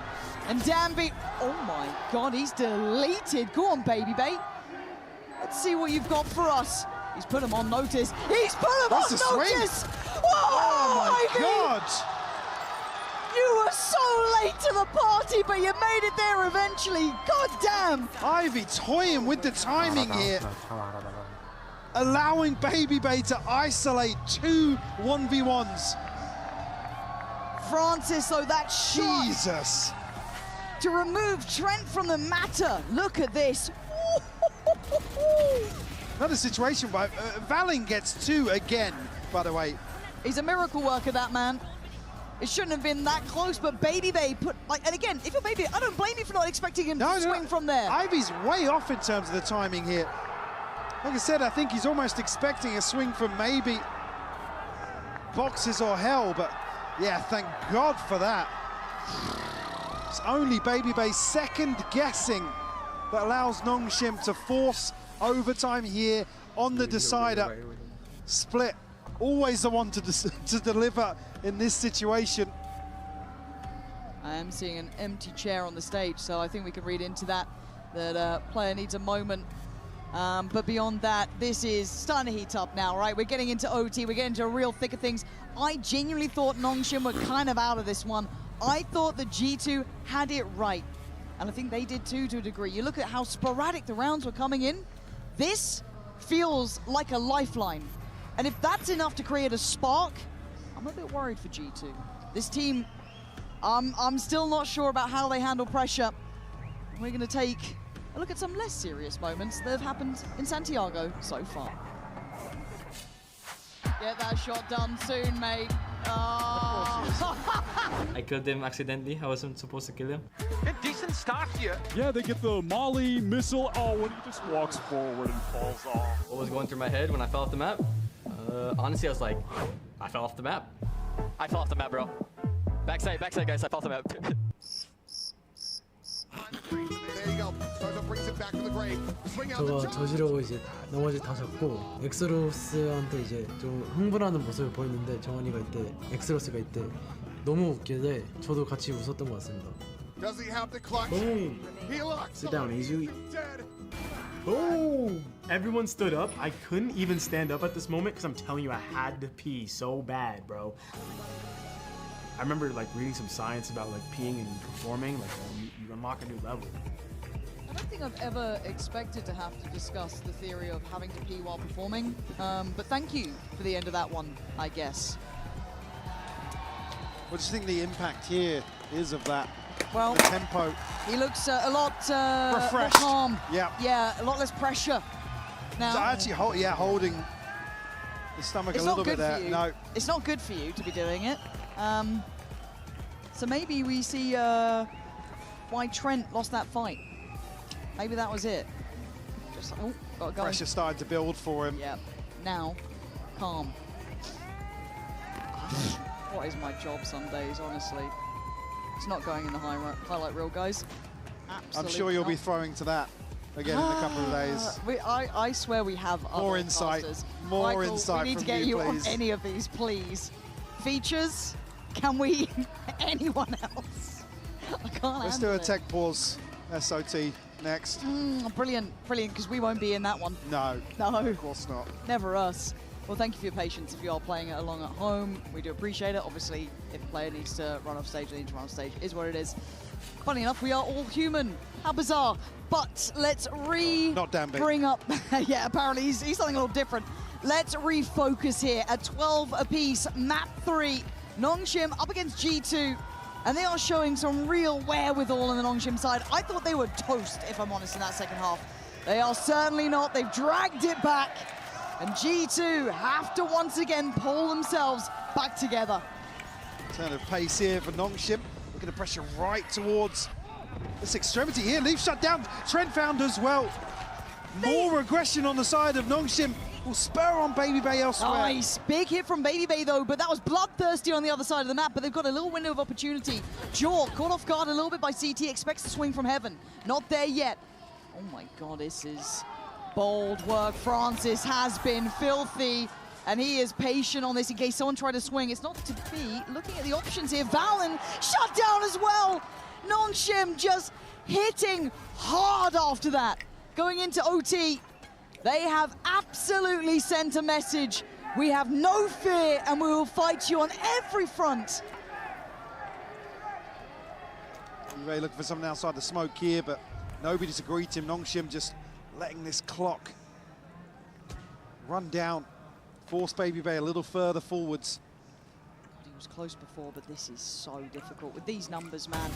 Okay, Babybay, this would need to be an ace. Well, one more for the ult. Spike. Danby. Be the next point of action, potentially actually a drop from heaven. He's being toyed with, and X-Ross, the one to secure the first round in OT, doing Nongshim in the lead. G2 just caught off guard here. Trent and Leaf just dismantled so early on. I mean, look at the investment here. It's just overwhelming for only 2 members. Like I said, it spurred things on towards B for sure, but it's only 1 kill from Babybay. It's not enough impact to really swing things back in their favor, and G2 will call another timeout here. Yeah. Lots to consider. This is where it gets tough, though, because I'm starting to see Francis with an operator. I don't know whether he commits to it. Obviously, there's still time for adjustment as we are at timeout, but it is a concern, though, because it would be a curveball. They haven't seen it much, right? This hasn't been something they've depended on, so this could be a nice new look that they can just throw in. Well, they have a round to the good. Even to catch somebody like Jorgamo previously exploring towards B main, we've seen G2 look to get a little proactive outside of reading Nongshim very well on the defense, not just coming out of the timeouts, but some of the other rounds forcing them to explore towards A and mid. They were to greet them every single time. So yeah, Francis wants to really mess with their heads. And G2 feel like that's what's been working for them. The operator could certainly shine. Is he just looking to find an opener towards A here, maybe, with it? We have Babybay and Trent here to hold down the fort for the time being. TP towards Suez, maybe not early commitment on the back of this, but he is going to drift onto the angle. Oh, there it is. What a surprise! As Francis just opens up the account. G2, it's panic stations here. Man to the good early, sight under control, and Francis goes hunting. From Leaf. Big work from Leaf. Backbone player, him and Valen, in my mind, have been essential to G2's success. X-Ross is on the way, slow and steady. He doesn't need to hurry yet. G2 need to get themselves on the same page, but he is getting closer. I'll be waiting for the swing timing here. It's time to go. G2 up for the fight. Danby waiting, takes down Jaw. 3 players, and of course, it's Danby at the helm of their destruction. As Trent, last man alive, a 1v2 Trent. This is a lot to ask of anyone, and it's not gonna happen. Nongshim, it took a long time to get here, but my God, do they make it their own. 14 to 12. First big scout claimed in my mind for this team. You can see what it means to them as well. Insane performance here, remaining resilient throughout this series. Big tick in the box in terms of some of the questions about them coming into this behind such an experienced player like RB. G2 put up one hell of a fight here, right down to the wire. Leaf, Valen, both standouts for me individually. Yeah, very impressive. No work. real weak side, no missing piece of the puzzle for G2. Gosh, but what a terrifying prospect this Nongshim roster is. It feels like Santiago is the house of the new generation coming up here. A lot of new players looking formidable on the stage. I mean, yes, Danby is a bit of an icon, I get it. But you look at Francis, you look at Exros, you look at the rest, they all had their moments. Absolutely, and just the nature of this series now, for me, I'm looking towards Nongshim really improving game by game. There are no easy rides here in Santiago, we've said it before. Certainly positives to take out of this, but a lot to work on. You're right, and it is that just learning on your feet here as well. A lot of games played now, people starting to see a couple more of your maps, starting to see the depth, starting to get some tape on you. It's one thing to know what these players do, it's another to try and handle it yourself. However, you don't want to hear from us, you're sick of us. I don't blame you. We're going to hand it over to the Verizon post-match interview in just a sec. Nongshim que se lleva la victoria y acaba ganando esta partida increíble. And now we can see that they're advancing into that playoffs. Danby, how are you? Can we talk for a second for the interview? You can take that picture, that's fine. We can come over here too, thank you very much. So I just want to talk to you. That first map was really frustrating. You guys managed to come back and win this amazing series. I just want to know, how was the mental reset also in between maps so you could be 100% and close that map? 담비 선수 승리 축하드리고요. 일단 1세트 이후에 좀 멘탈적으로 많이 힘들었을 텐데 잘 추스리고 역전승을 읽어냈습니다. 1세트 이후에 어떤 얘기를 했고 또 어떤 비결이 있었길래 이렇게 멋진 승리를 만들어낼 수 있었나요? 일단 저희가 1세트에는 좀 선풀기로 했었어가지고 좀 많이 안 맞는 것도 있었고 그냥 오랜만에 경기하다 보니까 좀 감이 떨어진 것 같은데 이 경기부터는 어차피 저희 성현이가 어차피 네온이라고 무조건 이긴다고 이렇게 자신감이 심어져가지고 저희 다 같이 믿고 했던 것 같습니다. Well, first map, we took it as a warm-up actually, so there were a little bit of mistakes, but heading into map 2, you know, we had people saying, hey, we have Danby's Neon starting map 2, so we have no problem. And I think that's how we kept the mentality strong and everything worked out really well. It definitely worked out perfect. Y bueno, hablando un poquito también de lo que fue ese reset de mental entre ese primer mapa que fue un poquito más complicado. Dijeron que ese primer mapa era más que un calentamiento, que después de cara a lo que iba a ser ese segundo mapa, dijeron, tranquilos chicos, tienen a la Neon de Danby, así que volvieron con todo eso. Realmente fue algo que les hizo hacer ese mental un poquito más fuerte. Pero ahora también quiero hablar, porque Danby están todos los ojos puestos en él. Quiero saber cómo se está sintiendo con esa presión y si cree que es la mejor Neon del mundo. So now Danby, for my second question. And all eyes and all over the world are on you. Everyone's studying your gameplay, your movement, your skills. Do you think you're the best Neon actually here in the world? And how's the pressure? 담비 선수 일단 이제 모두 담비 선수의 네온을 보면서 견제를 할 텐데요. 일단 셋째 네온 담비 선수가 맞다고 생각하시는지 그리고 부담감은 없는지 궁금합니다. 퍼시픽에서만 하던 네온이 국제대회에 와가지고 지금 보여주니까 너무 좋고 제가 셋째 네온을 할 수 있게끔 마스터스 우승하고 그리고 또 뭐였죠? 마지막. 부담감은 없나요? 부담감은 없습니다. Well, Pacific's best Neon in the international stage, performing and proving to be the best Neon in the world.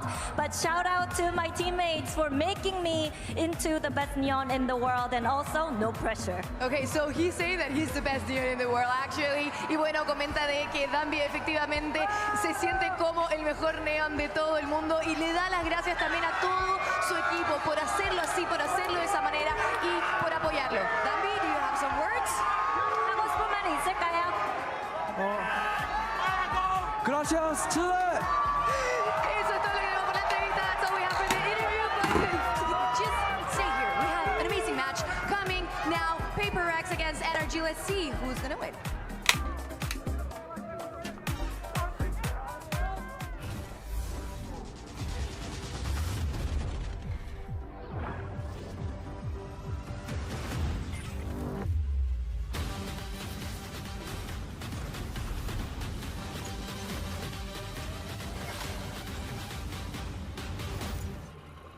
I help you, sir? Here's the bill from the dealership where I got my car, and I'd like you to beat it.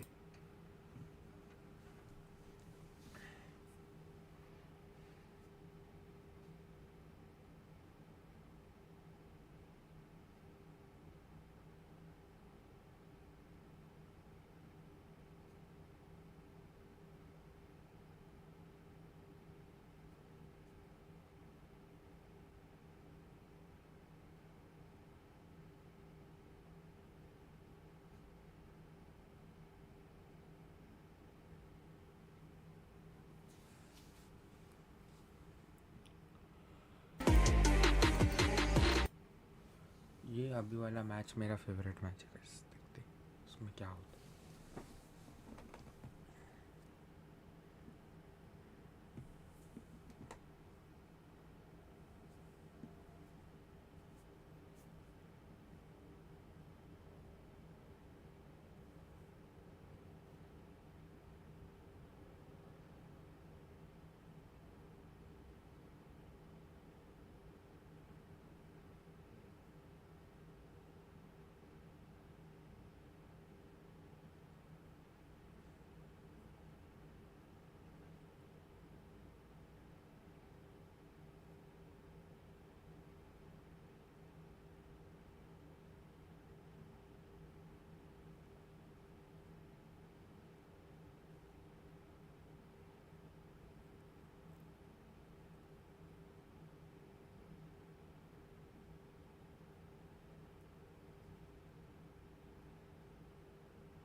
Increíble, me encanta que hayan elegido a Chile como para elegir un evento tan grande, tan importante, y me siento muy grato de ser parte de él. Los partidos estaban muy intensos y nada, muy contento de estar acá. En cuanto a lo que es cosplay, voy para los 4 años haciendo esto. Igual me dedico mucho como a la confección de los trajes en sí. धूप, पसीना और dark spot से चेहरा दिखे dark और dull, smart and handsome daily brightening cream जिसमें niacinamide जो 2 गुना तक डार्क स्पॉट्स घटाए, दे ब्राइटर लुक और सन डैमेज से protection. Smart and handsome brightening cream for main. Bella, will I get 0 forex markup on this card? No. 3 guna lagan lagega.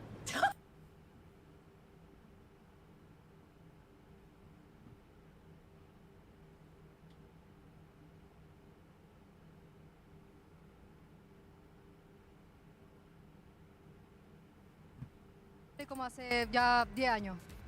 Muchísimo tiempo, okay. So she's saying that she's really happy that Chile, Santiago was picked out for this event. You can feel also the atmosphere. Everyone's so excited to be in here. And she has done cosplay for 10 years now, so a really, really long time. This is all for us. Muchas gracias, muchísimas gracias. And back to you guys.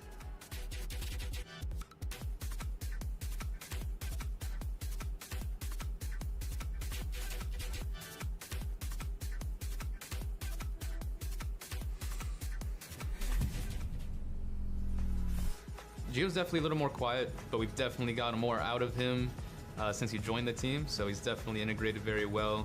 And I've noticed in very big moments, very high pressure situations, he always knows what to do.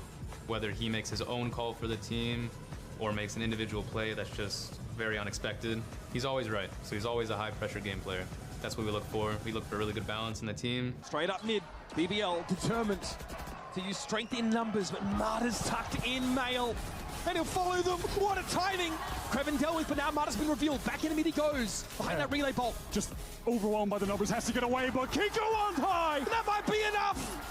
BBL are going to group up and make the play through small, but guess who's waiting for it? They've stepped into the Proctagon! And that's Luida. A double face here surely means that this is the end of the road. Surely LaRock can't get it done either. Yeah, I would say it's extremely valuable to have somebody like that on your team, especially as an IGO. Having someone like that can take over the reins is incredibly valuable for me. देखते हैं क्या होता है. Welcome back to Master Santiago. The sun might be setting on the city, but it's just coming up on an epic rematch between Paper Rex and NRG. It's not often we get treated to situations like this where two heavy hitters face each other at multiple times a tournament. We get to see the evolution, the growth from last time, and obviously there was a bit to be desired for NRG in their first outing. Absolutely, they were so close to winning that in a 3-map series. Came down to the last round of the comeback they were putting together, only to lose to an ace from Forsaken. And now the second chance for both teams to look at that, think about what they would have wanted to change, and get this rematch for top 3. Yeah, exactly. And of course, we're talking about heavy hitters also that have trophies in their bag. And for Paper Rex, they've been going up against Americas for the entirety of this tournament. So this is all that they've been learning. These are the maps that we saw last time around. And as you're speaking, Mimi, we were very close to that combat, but Paper Rex closed it before going into overtime. And I think that especially with the overtimes that we've been having here, I would really like for this one to go in the distance. Yeah, obviously a series that certainly ran down to the wire. Split 13-10, favoring PRX, and then we saw Pearl look very, very good for NRG. It ends up on Haven, which ends up being, like Mimi pointed out, an absolute nail-biter. PRX obviously looking to try and ban Abyss and Corrode whenever possible. Probably see that run back again. I feel those two bans seem like they're go-tos for them. Yeah, I think when I was watching this from home, I remember taking two main notes. One, that NRG maybe made too many plans for Paper Rex. For one front, very, very good, because the preparation was definitely paying off. But in some of the rounds, they were just conceding too much to play into Paper Rex style and playing their game. Yeah, I did want to talk about one of those kind of compositional adjustments they made into this game, playing the Vice as a counter to the double duelist split comp. I got a little telly to take a look at here, and I want to focus on how Paper Rex took this challenge of an opponent playing a Sentinel and hard anchoring sights into them and adapted around it. If you look at the minimap at the beginning of this round, you'll see that playing up towards Heaven is Brock, and he's going to be throwing his Thorns here towards main. There's a wall there. There's Ethan playing close as well. There's a ton of utility to suffocate and cut the duelist players off from the rest of the team if Paper Rex actually path there. But what they did all of this match was instead prioritize playing into mid and towards Heaven. I'll start to play the round out, and I want you to watch how they path up here. Jing gets flashed off the line, but starts to press forward and apply a little pressure.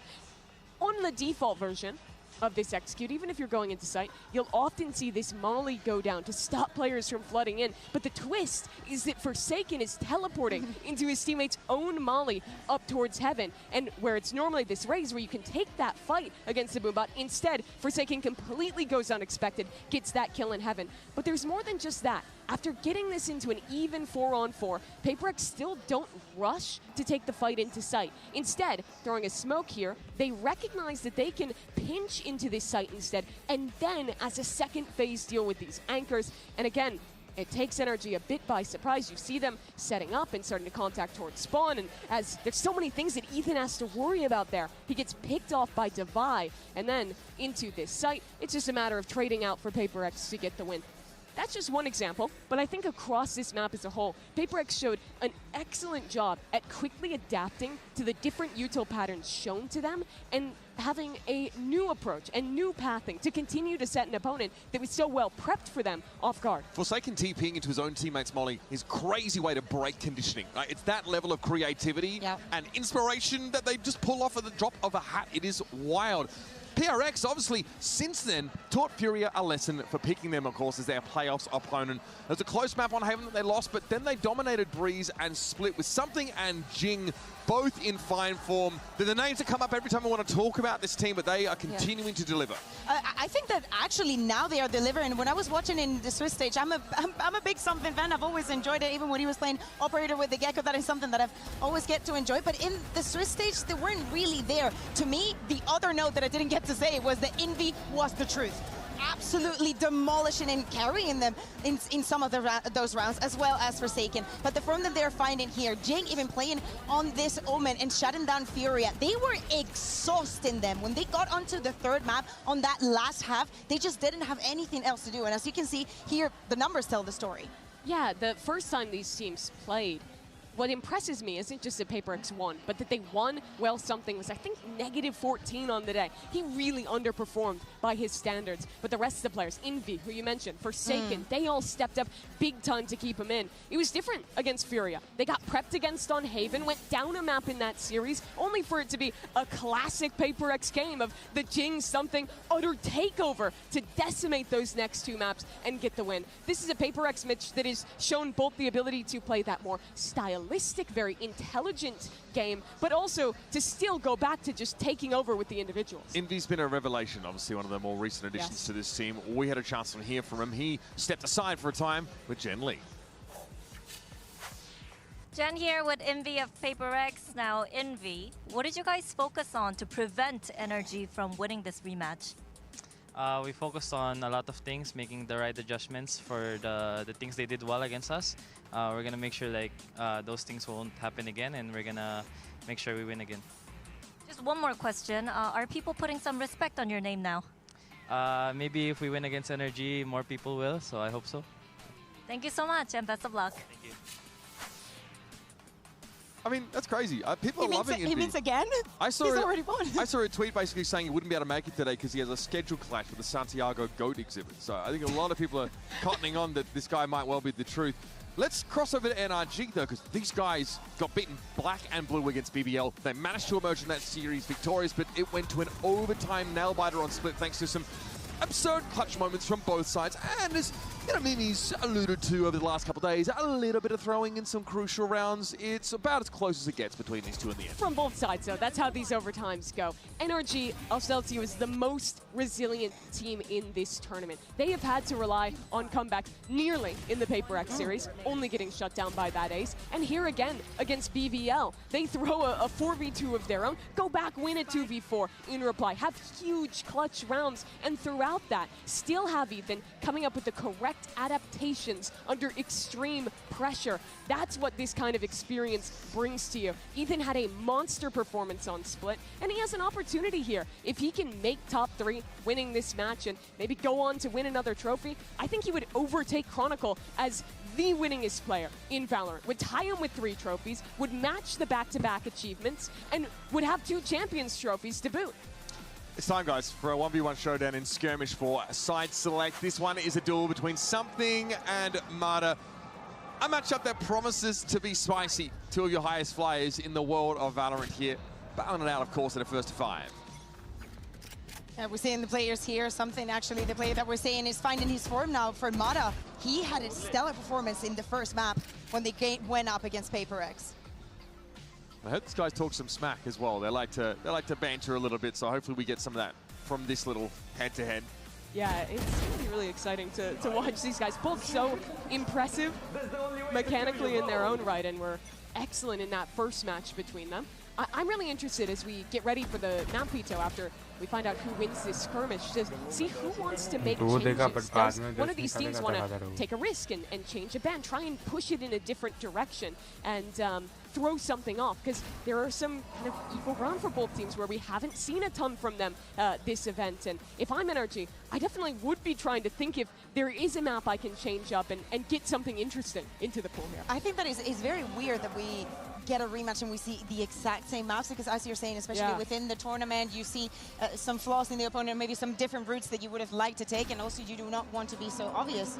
Or maybe you feel like you can't fix the issue on a certain map that you dealt with against that same opponent, so want to go somewhere else a little bit more comfortable. Mada wins out the skirmish in the end, so that means we can get stuck straight into our map veto here. Remember last time, it was Split, Pearl, and Haven played between these two, a very close series that went all the way to 3 maps. So let's hear what they'll be this time around.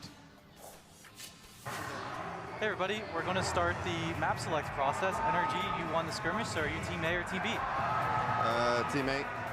NRG is Team A, PRX is Team B. Okay. NRG, what's your first ban? We ban Haven. Ban Haven. Okay, PRX, what's your first ban? Abyss. Ban Abyss. Okay, NRG, what's your first pick? Pick Pearl. Pick Pearl. Okay, PRX, what's your side on Pearl? Big defense. Defense. Okay. PRX, what's your map 2 pick?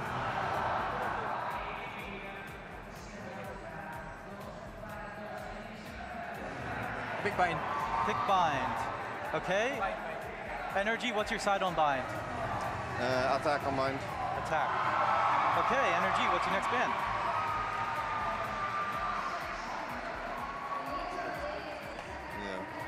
Yeah. Ban Breeze. Ban Breeze. Okay, PRX, your next ban? Ban Karoo. Ban Karoo. Last map is Split. Energy, what's your side on Split? Defense. Defense. Okay, everybody, so as a recap, we have map 1 is Pearl with PRX on defense, map 2 is Bind with NRG on attack, map 3 is Split with NRG on defense. Good luck, everybody.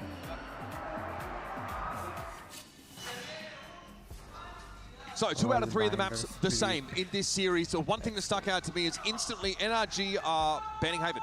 Yeah, leaving the Bind open. It's such a low map in the ratings for both teams. Yeah, but especially for the side of NRG, that is completely intentional. And it's a thing, I think it's a bait that they've bitten into for the side of PaperX, because they really didn't doubt to go into it. So that is going to be definitely the most interesting map to see. NRG only played it once. They had a double drone comp similar to some of their others. They lost that in Americas. PaperX has played it a few times, but not since way earlier in Pacific. With the comp with single duelists, that map will be crazy. We get to round it out with Split. Always a banger for a map 3 if we get there. We've got the world champs taking on the winners of Masters Toronto. It doesn't get more hype than that. So let's send it down to the stage and welcome PaperX and NRG.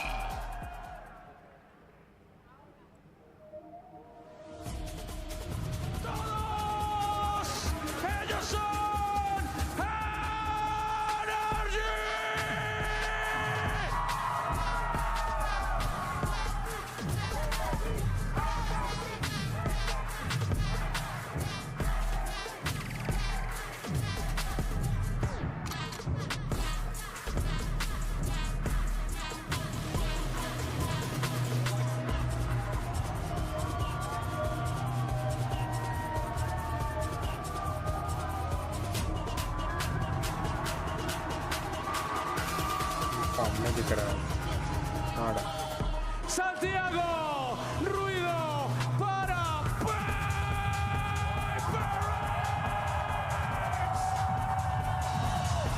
NRG are still in the hunt to be the first team in Valorant to follow up a World Championship win with a Masters trophy. And PaperX might have run into them at Champions if only they'd managed to get past Fnatic in that upper semi-final. They're always going to be looking for chances to take the World Champs down a peg. PaperX, one of the most consistent organizations in Valorant. No stranger to a berth into top 4. A win today would be the 8th time this organization has been represented that deep into a global tournament. That would be more than anyone else. But what a moment it would be if it would be a team competing to go back-to-back for only the 2nd time, the ones to make them run it the hard route.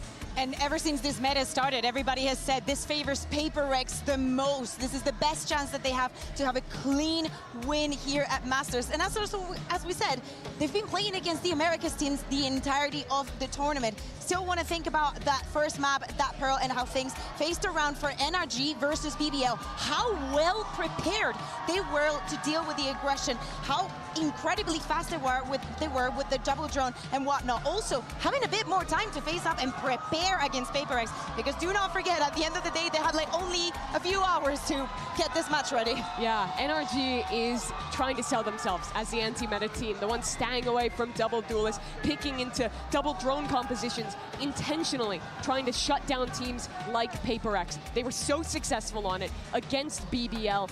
What I'm interested is, can they do it against the creme de la creme of these compositions? Yeah, this isn't just a battle of regions, it's a battle of ideas. Both of these are trying to fight to prove that their take on the game is the right one. And it's a similar discussion, I think, that we saw with Nongshim Red Force, another team who loves to play that aggressive style. G2 tried to find a middle ground, right? They're trying to find a way to balance that light and shadow.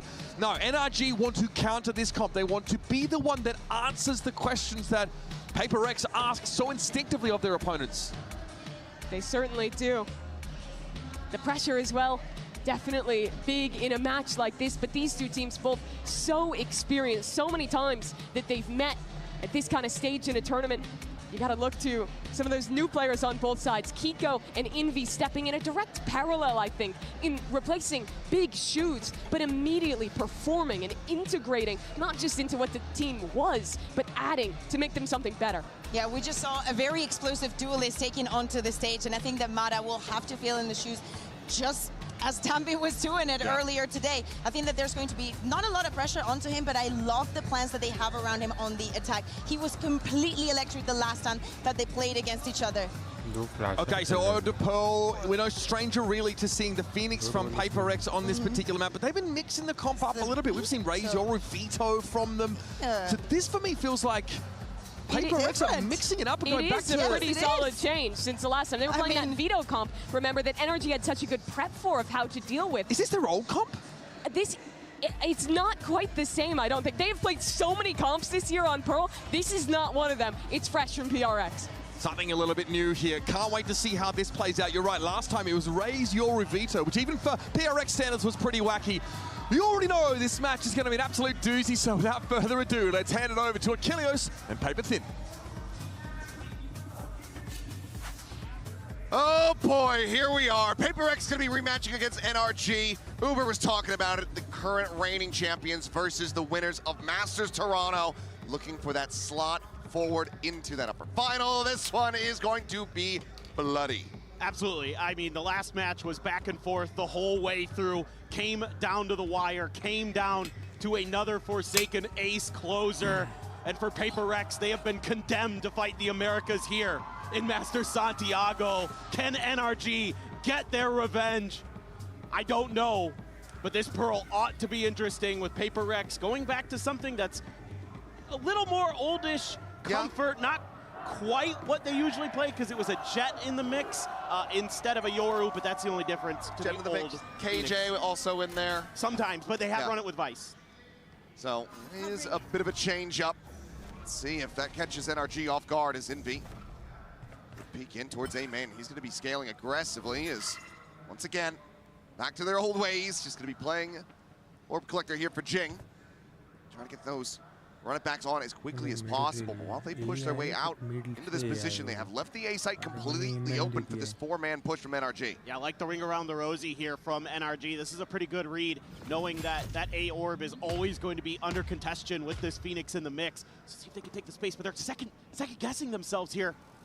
They had a wide open A site, but backpedaling a bit, but just not seeing enough. Now going to start storming their way in. Footsteps about to be heard here. Is Envy going to go on the peak, and Scuba has the shutdown. Curveball going to be lobbed in. Jing looking for an elimination, sends the volley into the corner, but Scuba going to be able to collect a second kill. Something forced away. A couple players going to be taken low, but two-player advantage here in their hands. The swing of the core, and Ethan is just so damn snappy with that one. Suddenly it's just something in a 1v4. Bar is all in tatters, but this would still be one hell of a clutch. Nada tucked into the corner there at Halls, doubled up with Kiko. Ready for that counter swing and maybe even just finding the timing as there's the turret for the reveal. Something trying to clear that one out. Sights back, swings the corner. Kiko down so very low, but it's going to be Brock out from main to take him down. NRG find the opening pistol. Well, it's Scuba who really bails out NRG here. That is phenomenal stuff to watch that backside and be so prepared for that quick rotation through mid. Goodness, that is a nasty shed shot. And able to get ahead of the hot hands. Really nice. And that basically just breaks things open. So a really nice start here for NRG. Doing something they couldn't do the last time they played Pearl. Win a pistol, even though they won the map. Paper X actually took both. And you can see that now you got to be very cautious, very aware of that Phoenix, and a little bit of proactive util scouting. They're going to get the orb for themselves. Meanwhile, Paper X rotating in this direction, but NRG just using that orb collect to try something a little bit different. Second going on a walkabout here in the mid. The turret will be able to spot him. Decides to just back away. Three players. This Art Stair side. Now just going to be rotating again. Back through connector across towards the doors. But it's going to be a silent chop walk here for NRG. Full 5-player cluster ready to push down through B main. That's a pretty good read. Jing with a Frenzy, Devi with the Sheriff, some firepower in terms of pistols. Yeah. So you never know here. Paper Rex looking for that eco, looking to do that thing that NRG actually did to them once. Devi, spot out, stealth drone's gonna be going forward, and Mana finds the enemy Vice off the rip. Storm forward now, Curveball gonna be getting a catch with the Saturate as well. One of them here around the corner, but it's gonna be something in Jing finding one apiece. Mana in with 3. And Ethan with the stun will be able to find Envy. Explosive round, but damage will be found here by Paper Rex. We need to get 3 kills or to inflict a bit of damage. Able to do just that, but 2 rifles still gonna be carried over. Brock thought about bringing in the Odin on round 3. Thinks better of it. Even how that one went. Rex gonna go for the Outlaw with something. Want to punish those half armors. You get full rifles though for NRG off of this, so even though there's some damage done, there's still quite a bit of economy behind this, even if they lose this round. For the moment, they're continuing to lean away from this A site, which is exactly where the Outlaw is at. I think for Paper Rex's sake, they would want to be splitting, jinging something apart. Meanwhile, Seiken is going to be contained here into the corner, flushed out into the open, and Kiko is able to collect that elimination. Devi having to back away with the Salvo at his feet, something at the same time. Watching the approach from Maine as Kiko, okay, will be able to find Brock with a nano. Not exactly what they had in mind. Dust settling. It's going to be a 3v3. 2 of the players tagged up. Envy down to 15. And now Paper Rex has to try to spread the map to get info, re-clear some space. Figure out what the heck is going on in the map. They do ping out the waterfall, aware that could be a pressure point that Kiko may want to explore. Leave something with that Outlaw. And then double up on A. I like it.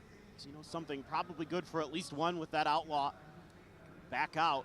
Just has the clone left for utility. Envy still full stacked with his, but down to such low HP. Kiko now going on that approach. Jing watching back on the angle. Some poke and prod, 30 seconds remaining. Not many options to try to go on a pivot here as there's the elbow spotted and there's the king. The kill handed over to Jing. Swoop out, something finds a shot, Mana down. Ethan now just to try to see if he can get some more damage in. Maybe even just a plant for the ult charge. Swing in down, the timing's gonna be perfect from something. Gets himself a 3K as Paper Rex denied the bonus conversion. Yeah, that's huge for Paper Rex. Their money was going to be in tatters if they couldn't get that one to go, and NRG was going to be flush. So they're able, their economy very stabilized. Jing's going to get his first ult of the game. That run it back. Oh no. It's a bit unfortunate there. Yeah, it happens. Something, yeah, exactly what you need out of him. Stability with the snipers, something that he is going to be called upon time and time again. And he's been getting so proactive in the voice comms for Paper Rex. Now, let's see if anything amounts out of this early blaze wall. A couple smokes from both teams being thrown, but quickly dissipated. Paper Rex just going to concede that space. Didn't feel comfortable, try to challenge, and they're making a great decision there with a 4-stack of NRG. But so far they haven't committed off of any of these early A pushes. It's been rewraps, it's been change of directions, change of thoughts. Now you do have the Cosmic Divide off of that orb, so. It's going to be invested immediately. There's a Jing, run it back, going forward. Only going to be finding a smattering of damage. Snaps back, but something will be able to find Ethan. That's the spike now dropped. Takes that gate crash out at the same time. Mana set forward here on the point, pushes in the backside, is able to catch Jing off guard. Nebula now dissipating, Forsaken diving around the corner, has to go for the reload. The double face forward here, the jump out. It's gonna be Forsaken and Envy with one apiece, and now the spike again stranded, this time at the stairs. Kiko unable to fight his way through, and Brock fully flashed up, cannot escape either. Just the one casualty on Paper Rex's side as we get tied up 2-2. What a great response here. Being patient, not over-committing. Getting the info off of the run it back. Yes, Jing does die. Amada's kind of a cheeky little lurk through the cubby. But that's it. They've got the setup waiting there, anticipating that maybe there was going to be a change in direction. So that's a good read from Paper Rex, doing their homework. Yeah, that seems like the coach is even pretty happy with that one, that their players remembered. I think something they showed them. Now you got weak by, only classics and a bandit. Oh, and Ethan burning to death. Already down to 30. Wants to try to get some extra charges towards that Armageddon, but will be forced away. Says, this is my spot, my orb. It's the one thing about this composition for Paper Rex is that even on the defender side, you can be extremely proactive with those orbs because of the Phoenix. Wall does end up revealing NRG's presence there. Now Devi try to set up a little bit extra utility at the front. Something good for one. Finds a shot, and this might have NRG feeling like they're a bit boxed in. Outlaw on one side, Mystery on the other, over towards Art. Devi unable to find Ethan. Won't take much to take him down. Something will have the peak, have the shot. Now has the dimensional drift. His first 2 shots end up going wide. Devi going to be overwhelmed. Scuba able to find him with that bandit in hand. Something now closing the gap. Gets himself another 3K with that shorty. Scuba give the weapon. Wants to try to swap this out for something with a little bit more oomph against the armor. Can't make a go of this. This would be a massive clutch. Shut down the momentum buildup from Paper Rex.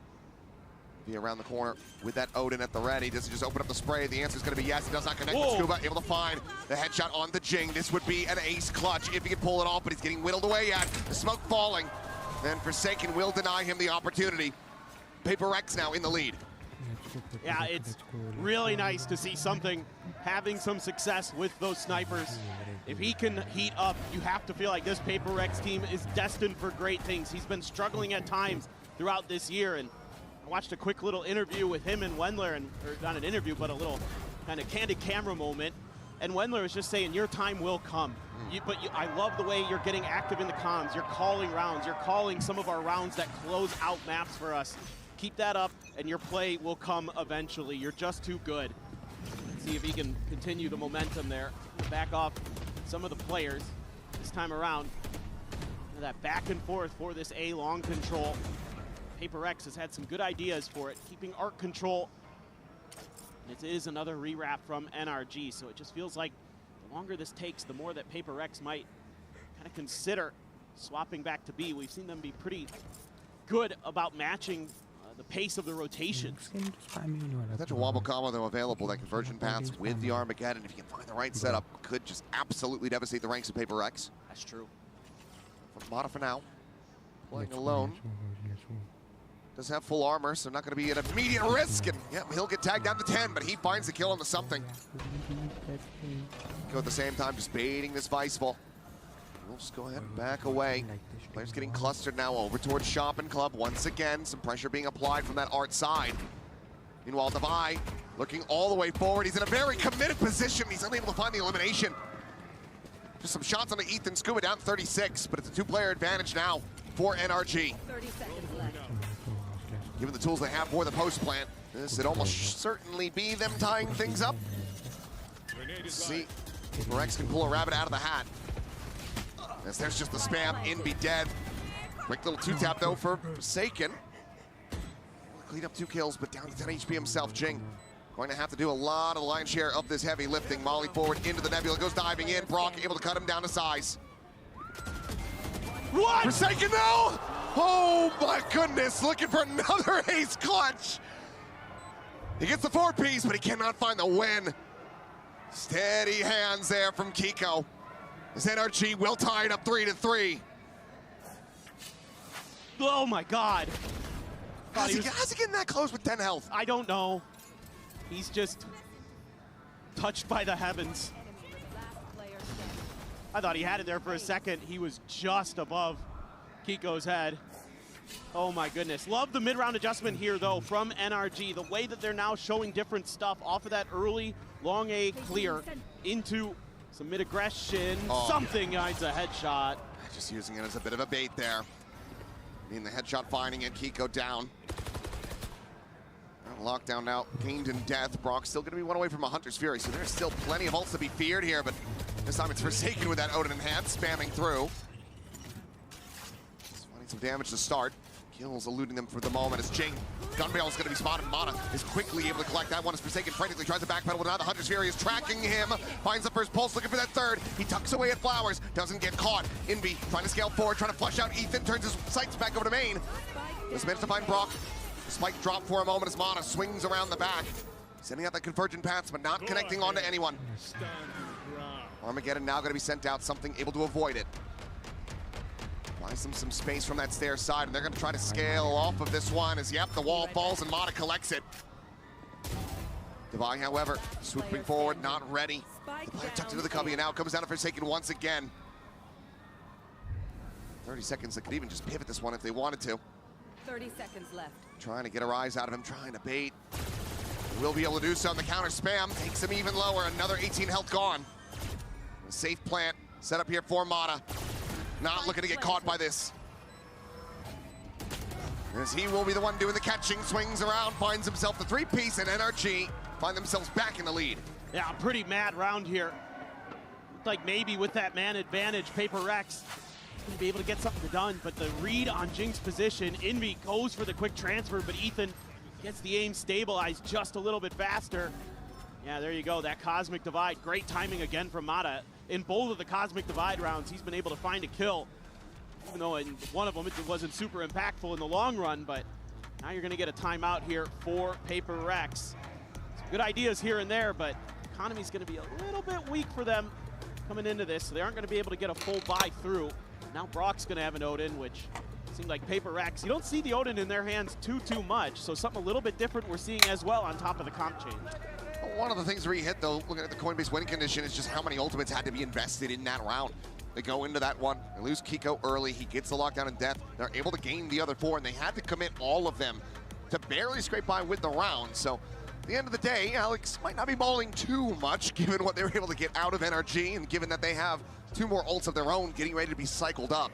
Yeah, the only thing that would be concerning is that you invested the Vice ult in that previous round and it was just stalled out, you know, by the Armageddon and some other stuff. So, I mean, that was the only kind of, I think, shaky thing there for Paper Rex in that regard. There were other shaky things, of course, but definitely going to see if they can turn the tide a bit. Mata's turn for an Outlaw, and Brock scoops up that Odin. A couple Sheriffs, a Stinger, Marshall for something. And again, go for that long A control, but it's looking like just Ethan on his own. So it's going to come down to maybe something in Forsaken here. See if they can work some thrifty magic. Again, just that early salvo out. Trying to apply some pressure, but Jing not really going to be dissuaded here, but Forsaken something. They're just going to get absolutely annihilated. Two massive kills from Scuba. And now a wide open B site. Primed for the taking, NRG. Fast to have the plan, and even if this does somehow start to get dicey, they do have that lockdown. He's had some nasty ones. My God. Scuba's been hitting at times today. Let's see what they can do. It's like every time he falls off Abyss, he just gets stronger and stronger. Paper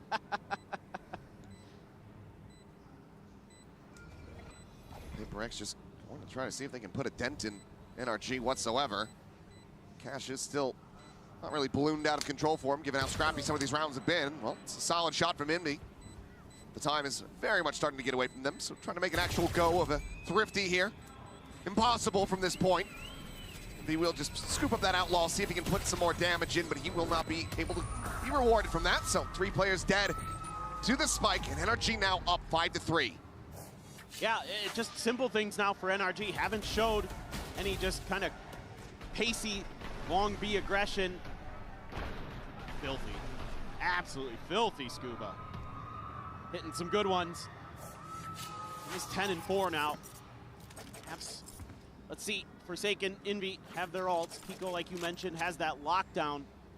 So it's going to be a battle for that A control to try to tuck it in that cubby. We only have Envy and Jing here. Try to make a go of it. Early, again, salvos there. Deny Jing that space. Mata happy to take it, try to show some presence potentially. Try to trick Paper Rex, but reading this okay. So is Ethan. Not sure if he saw Envy there or not. No, just a spot onto the enemy Phoenix. Drone did get attacked, so they know that he's going to be close enough by. Meantime, oh man, what damage onto Divine. 10 health remaining. Those manages to safely back away over towards Seek at the same time. Envy going to be forced away, rerouted through Waterfall. 4 players clustered together. 4 Paper Rex to try to stem the tide of this approach, but now the lockdown's going to be invested. That covers damn near everything. Hunter's Fury, however, going to be invested. We'll be able to get the clear of that. Ethan's going for the tap. Spot of the clone. Turn of the flash. Something trying to swing his way out from Secret, finds one, but then Mana will be able to shut him down. Jing now refilling that space. It's going to be Divide. Up from Flowers to find a kill on the Scuba.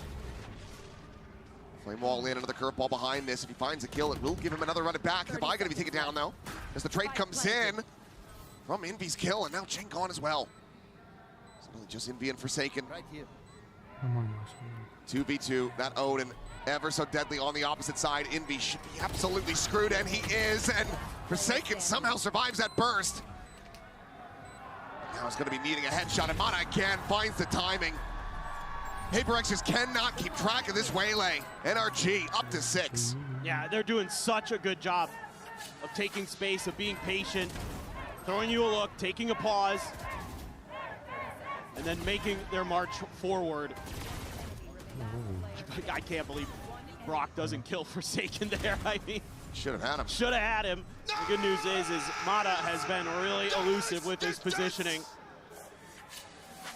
And it's definitely got Bonkar fired up. I think he's happy. I think he's doing good. I think he's pretty chill. Yeah. Just a chill old guy. Find themselves in a very nice, advantageous position now. Forsaken holding close. A couple taps through, a little bit of damage. Jing playing off the back of this, it screens. Is this just a triple firing squad setup from PaperX that NRG goes swinging into? Ethan now working his way back over to this position. Would need an ace clutch. There's the first. See just how much more he can find.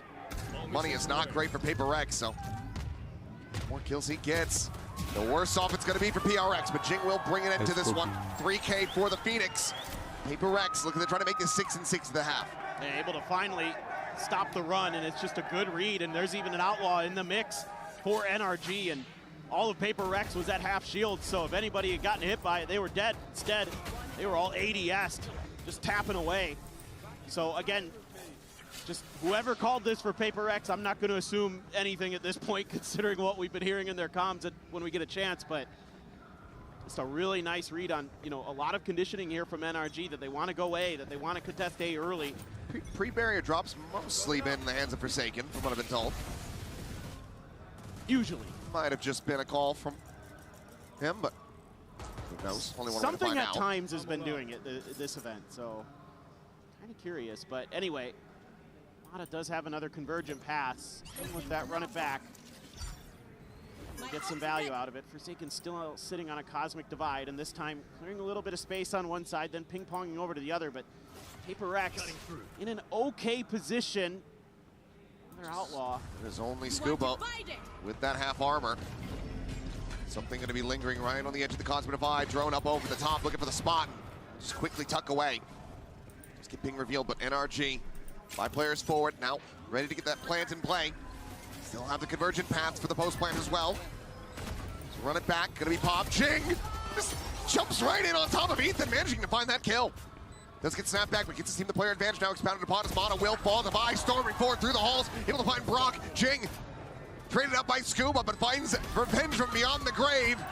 And this time it's Divide's turn to come up with the 3K. The fuse is there, can pass it over for the Dimensional Drift, and PaperX one away from tying it up.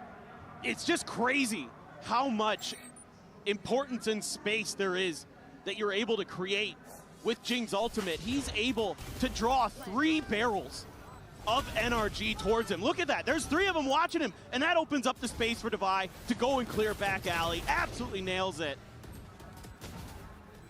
It's just why you like the Phoenix and why it's kind of one of those things you have in your back pocket as PaperX that you can start to run through and be a big difference maker in some of these rounds. You even get the Cosmic Divide out of NRG there. PaperX looking to try to tie this up 6 to 6. Looking for a damn strong half for them. Now, stealth drone forward, just dancing around. Forsaken not quite able to find this one. Envy under pressure as Mana punishing him for going to the drone, but Forsaken delivers swift vengeance. Now suddenly 3v3. Kiko to the rescue, finds the punish onto the enemy Astra. And Cosmic Divide, a non-factor in this round, but the Dimensional Drift still in hand for something. A little bit of a change up here. PaperX not going to hold back like they did on the bonus. They're going to get proactive. Ethan still holding the line, but now starting to drift out. And speaking of drifting, it's something goes into his, wants to check, wants to clear. Just gonna catch the, oh, he didn't catch the backside, but that's good enough. Negative information enough to get them going. And there's a wall here. Goes up, Spike, gonna be stranded, but no, Keiko finds himself a third. And it is now just something needing the clutch. They want that tied up scoreline. Spike planted. You should run. Lockdown going to be invested. Kiko out into the open, something able to find the wallbang shot, but still has to try to clear this one out. They're stacked up.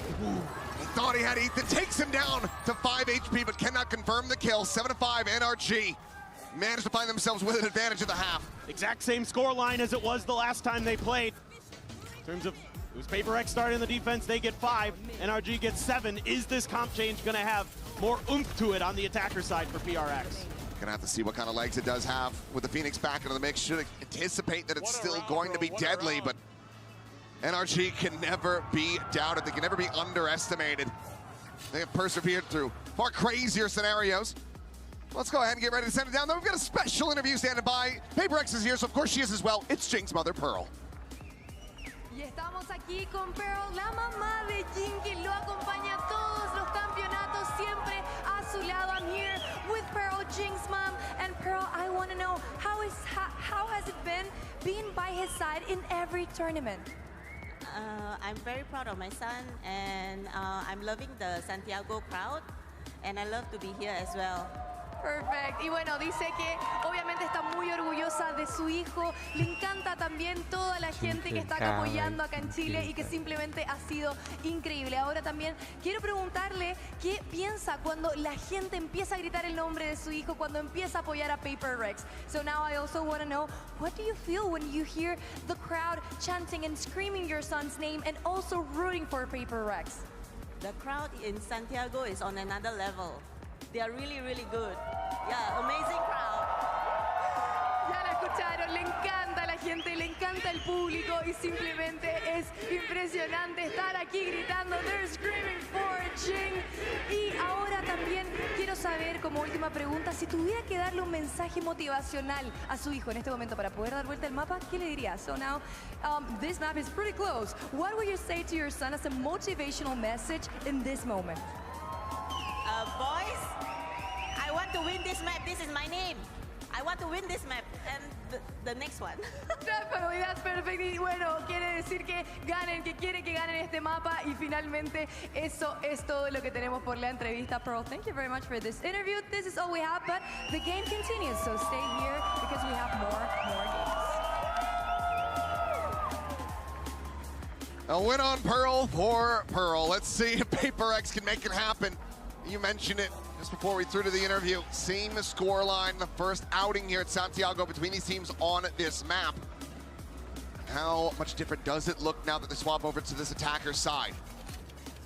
Yeah, and I'm very curious, like, Paper Rex having some trouble dealing with the Waylay still, trying a little bit of a different approach. On this attacker side, are they going to be able to kind of weather the storm and keep Scuba in check? Because Scuba has been red hot. Kiko hit a nice one there at the end too, so you've seen some really good individual stuff from NRG. Obviously, we've seen it from Paper X too, but I think NRG's been just a little bit better. Jing, please clear that turret. There you go. A little bit of extra effort there, but Mana went all the way forward, just outside of club. Ghost in hand. Shot to the corner. Seems like they are suspicious about this. He's just going to have to back away. Does not have a refract setup to take him to safety. He'll just try to frantically backpedal. Nebula there to cover his escape.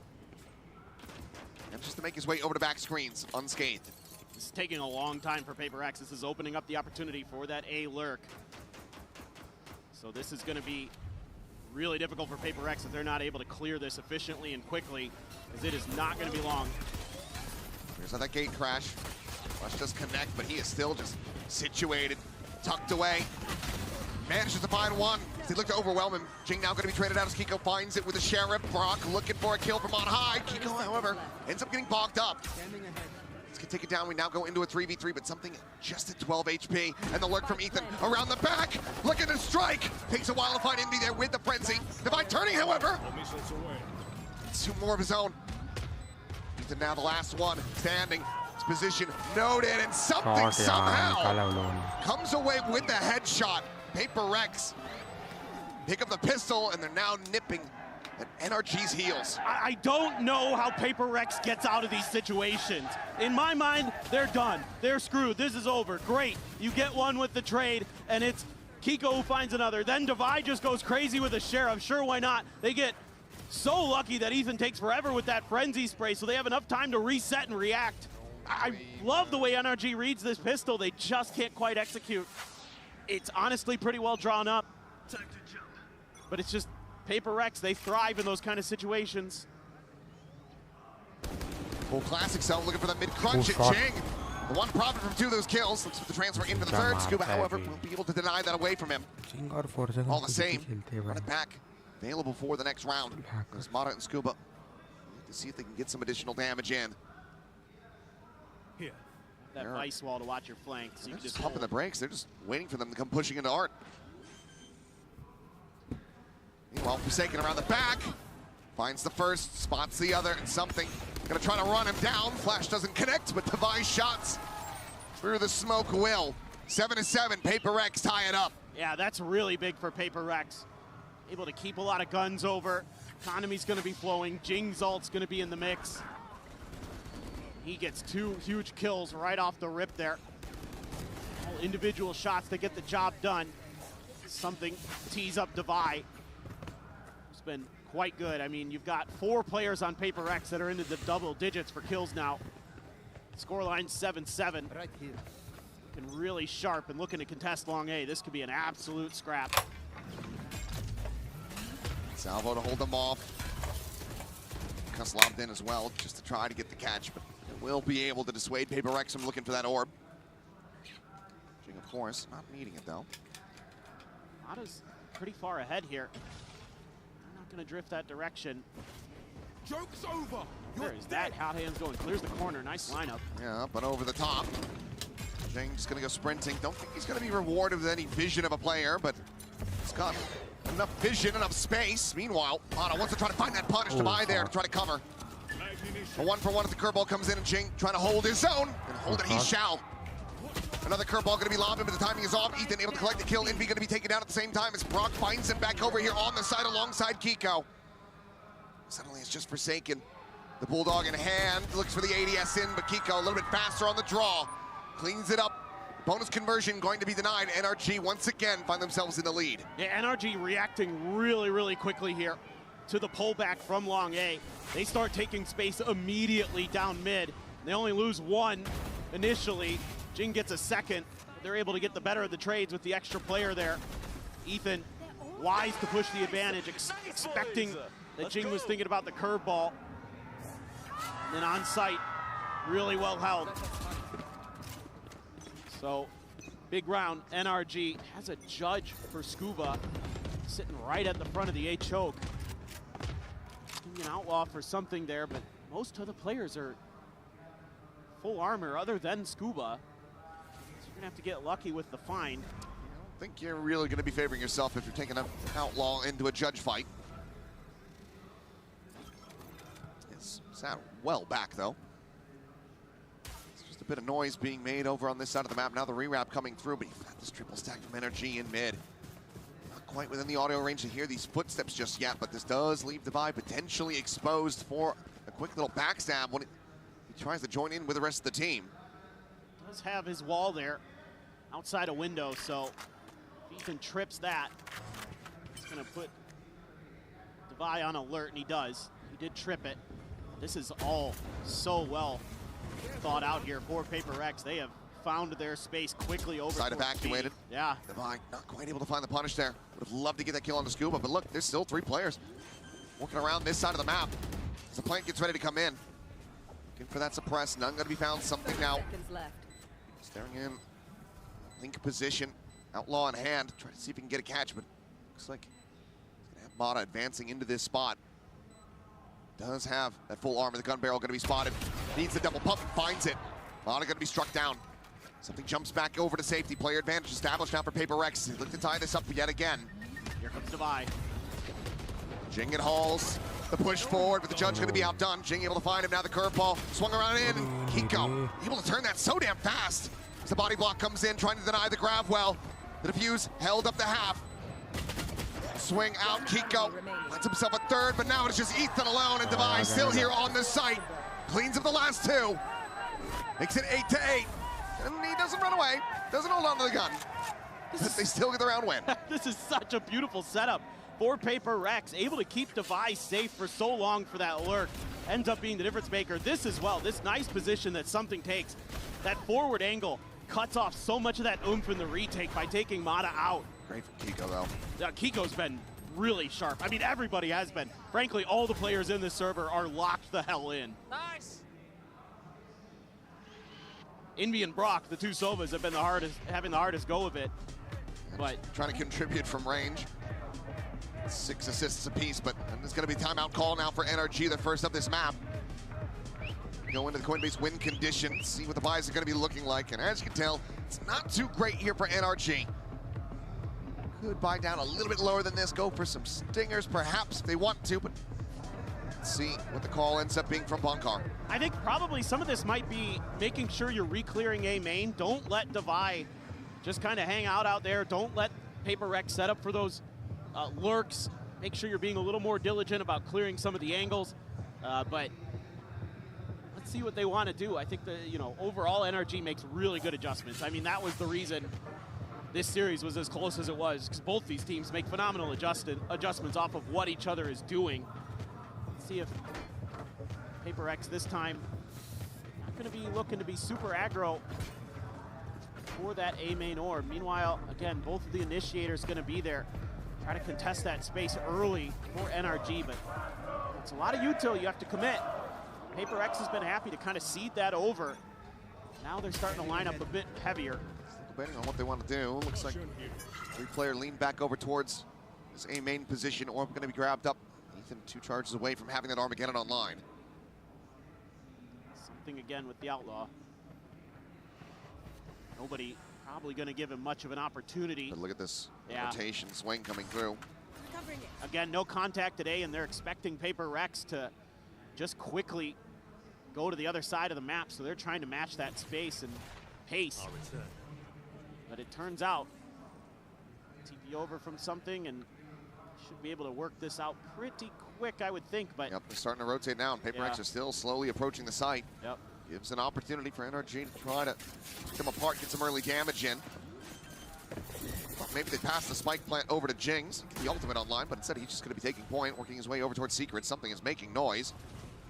Just jump up through the window. Oh, the shots end up going wide, and Jing gonna be stunned up here into the corner. Mata trying to swing it around the back, but it's still gonna be Scuba coming away with that kill. Now a weapon handed over into the hands of Ethan. This is where NRG can thrive. This is where they can find these thrifty wins. It's gonna be invested just to take the one rifle out of their hands to push forward into the smoke. Brock gonna be taken down, Mata dead as well. Scuba finds another Devi now, eliminated the Cosmic Divide. Going to be invested. NRG, they want this round win. Hunter's Fury gonna be sent out. Kiko tucked away into the corner, able to find the one, but Something shuts him down. Scuba finds a third, and the Hunter's Fury will clean him up. It gets messy, it gets chaotic. Envy doesn't survive. Paper X find the round win, but that's about as good as it can get for NRG.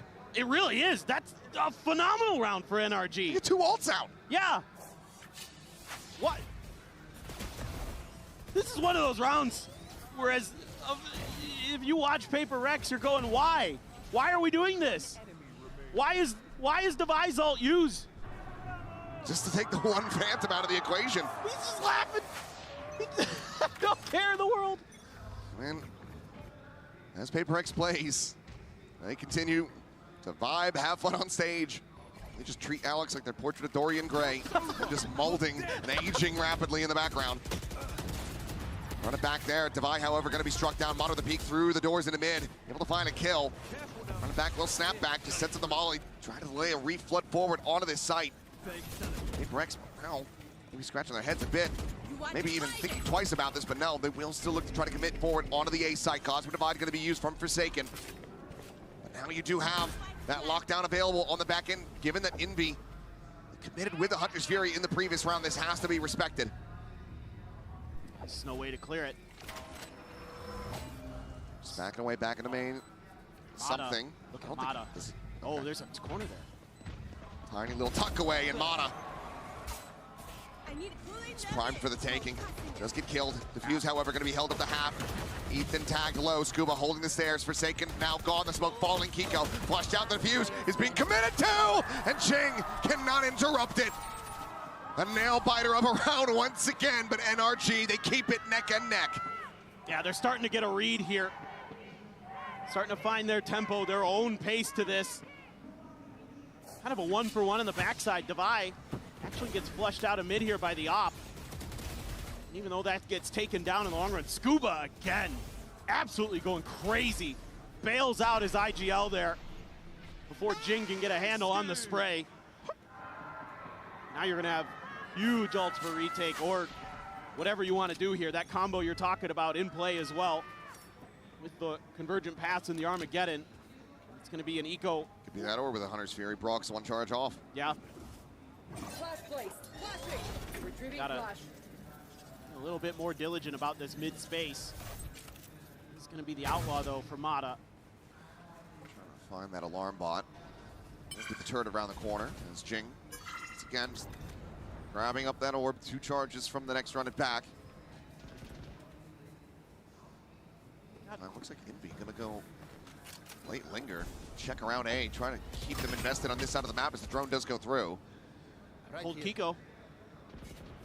Heading back with the calls there from Ethan, who himself is also shifting around. Get some eyes more on this mid position. Sending that stealth drone through Waterfall. Checks over towards the art side, and this is gonna give them a hell of a lot of info. Yeah, now they should pretty well know this is starting to lean B. Mata trying to assess which side he needs to be watching, and he chooses correctly. 2 kills found. Forsaken and Jing both gonna get picked apart. Some damage onto Kiko, but still living, still breathing, still able to fight here for NRG. Skate Crash goes forward, something works his way back screens. Go here on the corner. Manages to find the first, but cannot get the transfer over to Mata. Just be a little bit of damage suffered as Devi trying to lurk up, trying to catch him off guard on this swing, but instead just faces it towards 2. Scuba's still gonna be good for it. 10 seconds left. Time is gone. Envy, 15 health. Needs to die, and shall. Mata with a 4K gets NRG up to double digits. Starting to hold the line. Don't have to use any ults there. Gonna be sitting very pretty to try to counter Paper Rex in this one. Paper Rex is gonna have their dimensional drift. I think Alex wants to talk about how you can avoid these ults, how you can maybe bait them out a little bit. Try to work the map a little bit more. Gonna be 1 away from a Jing run it back, so that's something you have to consider here as well, because there could be that punish if you really try to overcommit. Could just throw a convergent pass at it, and all of a sudden you're in a world of hurt. Brock did not get his ult though. Something to consider, I suppose, but it's just really good holds now from NRG, starting to really gum up the works when Paper Rex wants to get into mid, get a little bit of space, just being really patient, really cautious with it. And that angle that Mata found there off of that smoke was crazy good. Feels like from here, if NRG win out this round, break the economy, once again a Paper Rex, they are going to be well slated to close this Pearl out once more. I believe 13-10 the scoreline, the first time that they met here in Santiago. They're going to be looking to try to make that a 13-9. They have so many tools. It's frankly a scary round for Paper Rex. There's so much to consider. There's so much to worry about. Feels like anything you try might be dangerous. Wall up over at B though. 3 players there for NRG. Let's see what Paper Rex wants to do. Early util from the Tejo. Again, this is the salvo of the orb grab just to deny this out of the hands of Paper Rex. They're so concerned about a push out somewhere. They just guessed kind of incorrectly. A lot of pressure now on Forsaken, it feels like. Convergent paths to the ready. Could just tuck to the right to try to dodge this one. Goes into the astral form here behind the pillar. If he gets caught, oh, this could be the round. Taken away, the saturate will connect as will. Mata with a headshot. The rest of the team now forward onto this A site. Mata going to be scaling in from behind. He's giving that a consideration. Rex trying to take some space. The reveal out onto Kiko, but the punish not going to be found. He's able to stay alive. Back going to be lobbed in. Envy, however, the one to fall on Kiko. Denies the ult from Jing. Vi only able to find the one so far as Ethan will fall, but Grok quickly trades it back, turn to the curveball, and Kiko cleans him up. Just something remaining, and he cannot take down Scuba. NRG with 4 players surviving bolster the economy, and they get 2 rounds away from closing out Pearl. Dude, I think Kiko's turned every curveball that Jing has thrown at him. He has been incredible at dealing with this Phoenix. This is just brilliant. The way he uses those smokes against Paper Rex, he gets right ahead of that, run it back, knows exactly where it's going to be popped from, and skirts the side of it. And now they've got all their ults still. By the way, haven't had to use these 4 ultimates to contend with on a rougher buy. 3 Guardians, a Bulldog, and a Phantom. Damn near all half armors. The only real silver lining for Paper Rex in this position is that it's not an outlaw on sight on the other side. I mean, they've just been so good at dodging a lot of the util, taking control of the extremities. They've always seemingly got that early long A control, and instead of trying to re-clear it, Paper Rex is just kind of trying to force the issue somewhere else on the map. Farmbot gonna get tripped by the clone. So Paper Rex is just gonna really fully commit to this. I mean, the drone's coming their way now. Yeah, NRG's just dug in. Spot out at least 2 players. Ethan repositioning, sending out the stun. The Hunter's Fury now going across. Jing gonna be struck down to Scuba, finds the kill, and Devi cannot avoid Brock's ult. Spike on the floor, NRG. Looking to take this up the map point with relative ease. Saken now, pressure building on him. They'll spot him to 1. Has the 1 tap. Nice back towards Flowers. Hunting for those wallbang shots, but Ethan just on the opposite side, not getting caught. Spike at the same time is slowly being ushered by something towards the B site, but Mata still sat there, patient as ever. Hasn't moved a muscle. 30 seconds left. And I don't know if they're gonna read that at all. Looks like Forsaken doesn't read that Ethan was still tucked away in dugout. The kill found, the footsteps now to be heard. Envy likely to be the last one standing here in a moment as Mata goes up and over the top, and it's gonna be a nice little, how you doing? The round is over. Down B. He cannot recover it, he cannot fight his way back into this. He'll put some damage on Mata, forced to refract, he gets his hands up in the air. But Envy will just stay tucked away. Double dash to avoid the shock dart as well. NRG showing no mercy, not giving them anything for free as they reach map point. It's just too one-dimensional from Paper Rex, and you're putting yourself into really good positions for these ults of NRG to find value, whether it be the Hunter's Fury, could have been the Armageddon, could have been the Convergent Pass. I mean, the Convergent Pass on the other side of the map, but any of those ults are going to devastate you there in Art. He got him. Don't kill him. Now once again, another poor buy. It's a glass cannon for Devi. Some rare contention of this A main space. Paper Rex have been just conceding this over to NRG for the last several rounds. Now we'll look to try to shove them back and make them think that they're once again committing towards this A side of the map. It is kind of shocking. I mean, when you have a Phoenix, long A should be very much under your control to spot it. I think they've genuinely just been concerned that the tools are available for NRG on the other side. They actually have the punish. Yeah. When they were running this previously and they were dominating, constantly being able to grab up every single orb, that was without a Teo in the meta. Mata now, push forward, eating a bit of this damage here from the Nano Swarm. And well, he gets tagged up, so he ends up eating a hell of a lot more. Kiko, his second friendly fire kill with a Nano in this map. Let's see if that ends up being costly. Trying to just bait Paper Rex so they don't fall for it quite enough. I mean, it's a smart play. Paper Rex just kind of gets a sense of it and they spam out some shots. Not really either of them's fault. Recon gonna be sent. Jing finding one, spot out onto a couple. Kiko, however, is still able to find a kill before getting traded out. It seems like Paper Rex still yet some fight in them as Brock will fall. A dangerous round at the start, but Paper Rex managed to persevere. Try to bolster the weaponry. So they once again reach 10 rounds on Pearl versus NRG. But can they go further?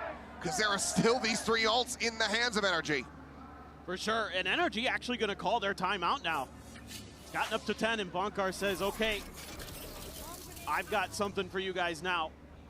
Just pretty good, just slow aggression, using that Cosmic Divide nicely. NRG goes for something cheeky. You can just laugh it off. Coaches can't, but the players can. And it doesn't end up working out, but again, yeah, you've just been able to hang on to these ults for so long. You've got so much in the tank, and you're probably going to get Kiko's ult in the mix somewhere in the next round or two. Yeah. Oh, it's almost guaranteed. Yep.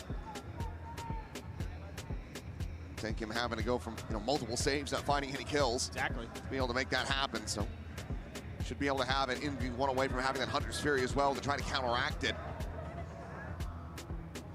What do you think the odds are they actually save it for that? I think 0. Oh yeah, very low. Near 0. Forsaken will just say, like, I bet there's someone. Yeah, B halls. Yeah, just go ahead and rip it. Let her rip it and me. We don't have any info there. Yep. Who cares? Steel Guard in hand here for Divide. Does that have them lean in towards doing a fast exact? It's starting to look like yes, but still trying to get a real solid read on what PaperX is going to look to do at the start of this one. Yeah, you have to kind of wait out the salvos almost no matter what. Just can you get a follow-up behind that? Jing will be one away, so certainly does want to get this orb for himself. And now they finally kind of try something a little bit different. TP something a little bit faster. It was a little bit of a delay there from Ethan. Kiko spotted out on the back and dugout. It's the orb handed over. Envy, of course, gets that Hunter's Fury online. Late lurk. Forsaken still back over in mid. Gonna have that wall again at window by spawn. Oh, there's the Hunter's Fury. It's gonna be let loose, looking for a straight tag. One more pulse. Comes up short. Buys some space, but nothing more to be found there. Kiko now. Slotted forward at Secret alongside Ethan. The players making their way over. Forsaken slowly creeping down towards Waterfall. Some warning shots from Brock. It's the angle for now being watched. Forsaken about to swing out to his demise. No! Manages to find Mana! It was Astral Form from Scuba! Setting up the ultimate. Forsaken comes up with 2. That's massive! Oh, look at Jing. He's re-clearing that. And look at the health. Brock down so very low. Just 70 between the 2 remaining players. Kiko this time, under with a full turn away from the curveball. As Brock will try to back away, but Divide will deny. PaperX going further than they could the first outing versus NRG. They get up to 11. Now looking to take this into overtime. This is going to be interesting. Gonna have that run it back. I thought I was right there with you. I thought Forsaken had screwed the timing somehow, some way. And then I love that extra layer that PaperX adds to this. Something they haven't shown is a second layer to the lurks. Jing goes for it. Really, really heady stuff there for PaperX. Finally able to make a good adjustment. Brock's gonna have an Odin. There's a 3-man push here. Trying to control A long. Virgin Paths at the ready. Something actually fakes TPs forward. Yeah, it's ready to send if that stealth drone sees anything, but it does not. So we'll be able to retain the ultimate for now. Still have that Wombo combo, and Kiko now has a lockdown to boot. PaperX will have no good way of trying to clear that out. Just gotta throw bodies at the problem. Brock ready with the Odin. The push forward immediately gets the denial on Jing's ultimate. One less thing to be concerned about here for NRG. As PaperX look to get themselves into the post plant.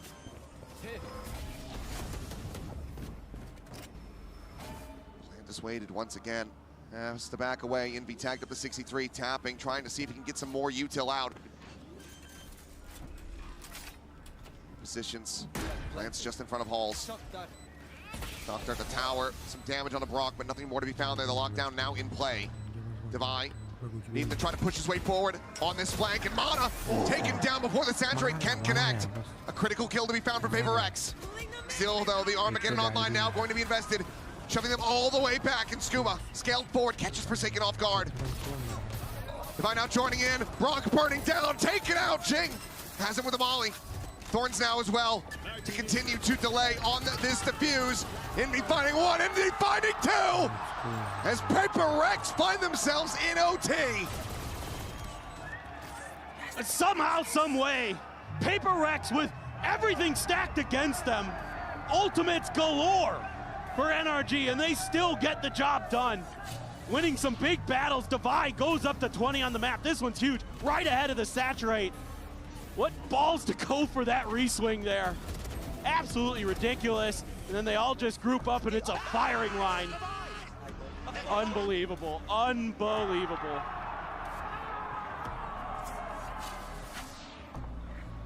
Had an OT to round out the first series. Now we're just gonna go ahead and start this one.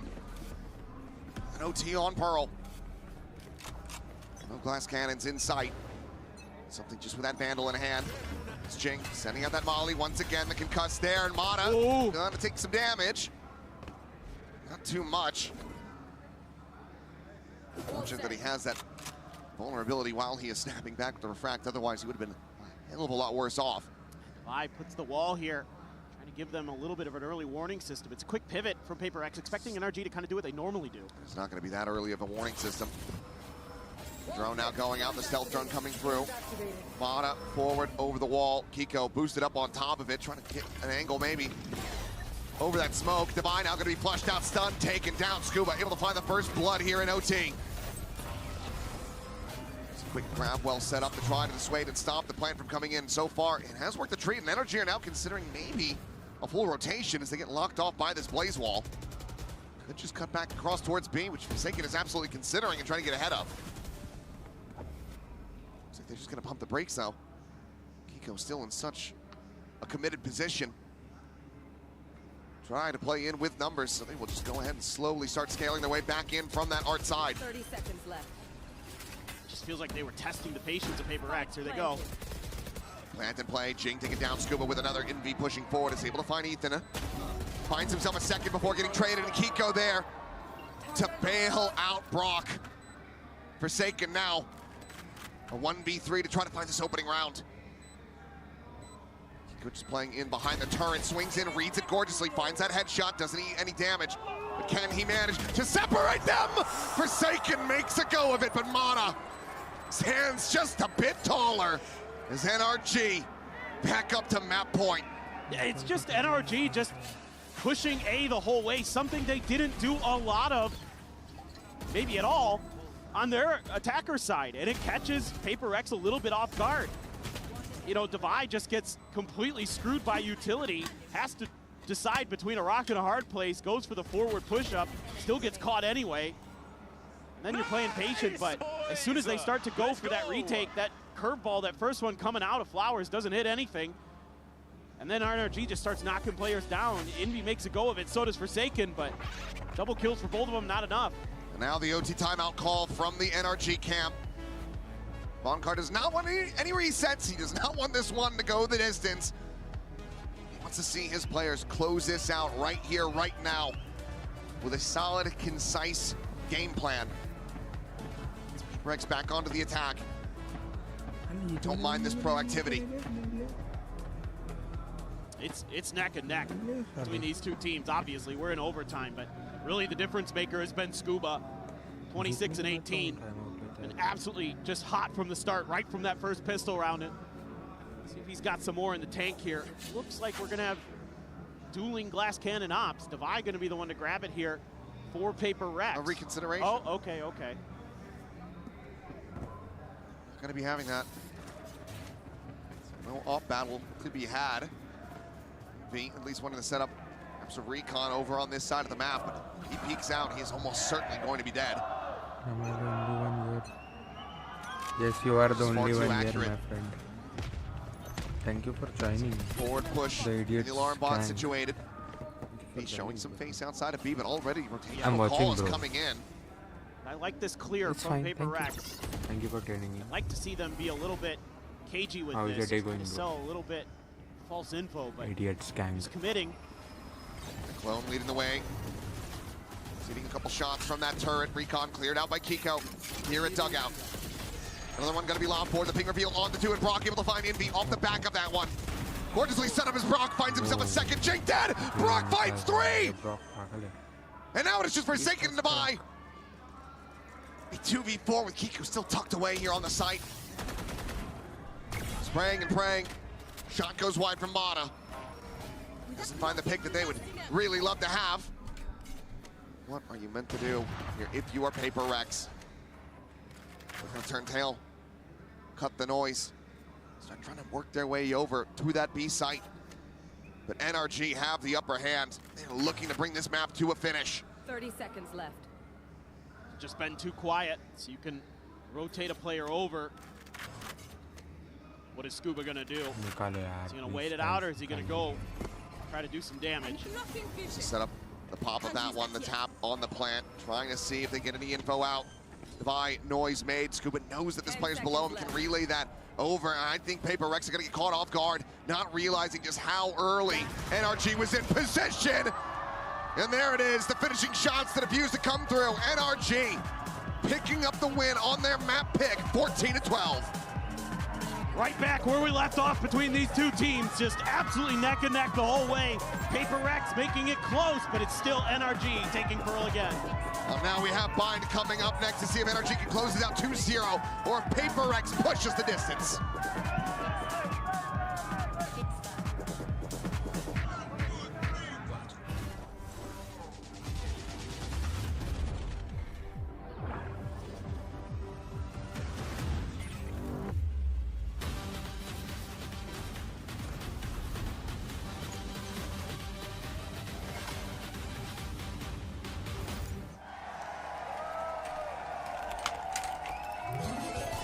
Red Bull gives you wings. The human body was built to move. Not trapped at a desk in one singular posture for 12 hours a day. It's time your chair evolved. This is Secret Lab Titan Evo.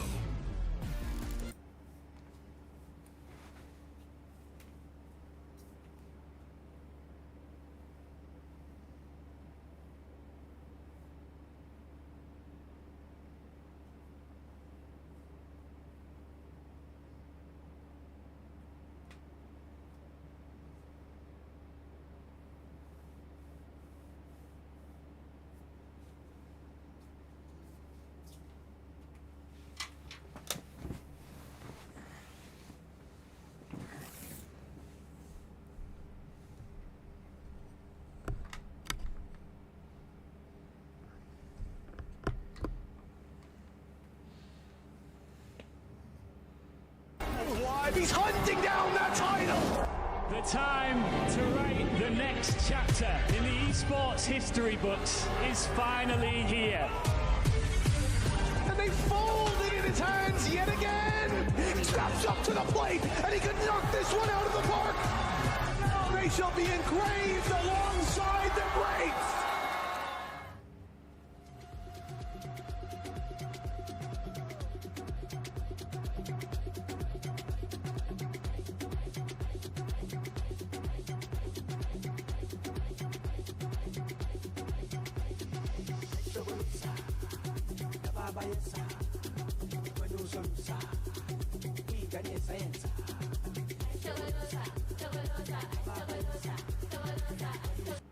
That's weird. A dog mixed with a cow. Looks like it can neither bark nor give milk. That's like when life insurance and investment are mixed. You neither get good protection nor great returns. Some things just work better without mixing. Acco Life Term Plan, 100% pure life insurance. Magnesium supports over 300 vital body functions, like deeper sleep and a calmer nervous system. This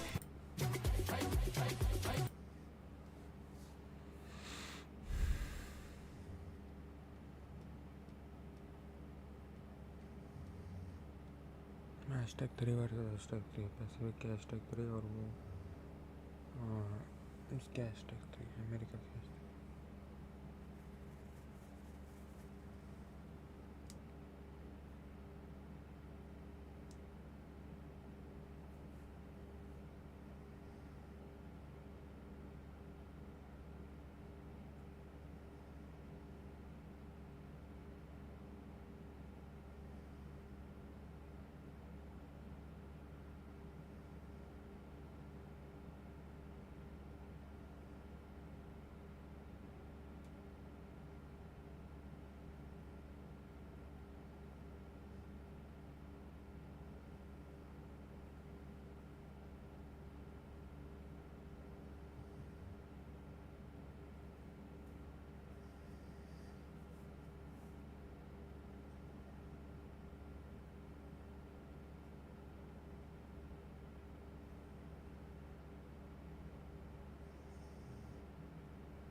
Yoru, Phoenix, Vice. You don't really see that every day, but I feel like you guys had an exceptionally good read on PaperX and their new comp. How were you guys able to adapt to them so fast, and what has been the key to the success on Pearl? I mean, we got caught off guard with the comp, to be honest, but we played against it a similar comp in Americas with G2, played Phoenix. It was just trying to talk as much as possible in all freeze times and going through all the protocols and stuff that we learned from G2 and just really taking advantage of their timeout as well to just communicate as much as possible and grinding out the game. Thank you so much and best of luck. Welcome back to the Brains Trust here at Masters Santiago. Yes, we got a bit of a throwback composition out of PRX there, one that we saw variations of this last year, more with the Jet mixed in, but the Phoenix was there getting fed a lot of those ult orbs, and then Jing was just bounding onto some of those sites. But it does feel like, in keeping with last time we saw this map, NRG had an answer. Yeah, but it took so long to get there, right? I think the way that Bonkar put it of grinding it out was very apt. PaperX was getting away with a lot early, especially in that second half with these executes. But it was NRG again, as in their previous series that have come down to a comeback. It was finding the correct adaptation late in the game, and here it was these key retake rounds on their defense. Yeah, we saw it time and time again, and sometimes it's about letting out the space. You know that the Phoenix can be extra aggressive, and even though Jing was not having the best of the times, yes, they were working for the orbs a lot and conditioning a lot constantly on aiming, both on the attack and the defense, trying to get that orb and work towards those ultimate. By the end of the game, especially on that last rounds that we saw from NRG, they were using that against PaperX to get into their heads and condition them to go into the sites and make decisions that they really didn't want to make. They're playing off the sites, right? Heavy retake against this Phoenix in a lot of these rounds, too. It looked really good. I think part of the reason it was so successful was that they very often had Mata either offing out towards mid or fighting the other extremity. In a lot of these rounds, it was taking some space towards B long, which meant that they had the map information to know there wasn't going to be alert causing problems late, so they could confidently play that retake style and give space to that Phoenix. The Phoenix absolutely thrives when he's swinging into you, taking forward fights you don't expect with the flash, but when you're the one setting the pace, fighting into him instead, you nullify so much of that agent's value. What about the retake potential of this comp? Because our Verizon high-speed moment features a PRX retake towards the end of that first half, of which a Phoenix is a big part of.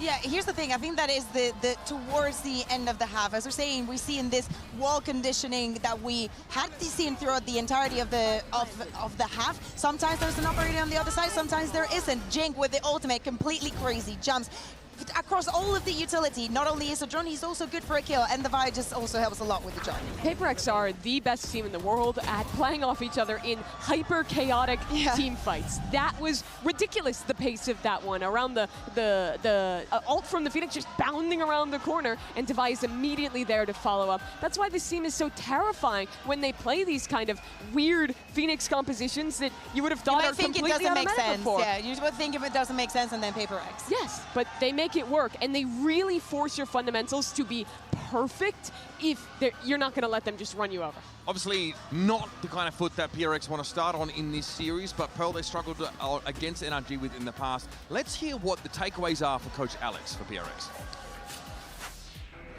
Jen here with Coach Alex of PaperX. Now, Alex, without the Neon and the Yoru in this meta, you kind of miss out on the maximum speed you can have for W gaming. So why did you guys choose to innovate this way?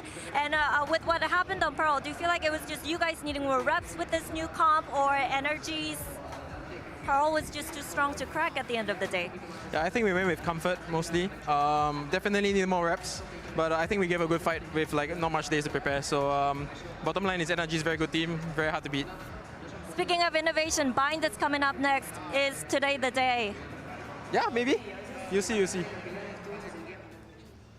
Obviously, Gecko would be the only agent that Forsaken hasn't played in an official yet. That's what everyone's excited about. And he's been trolling, he's been hinting it on social media too.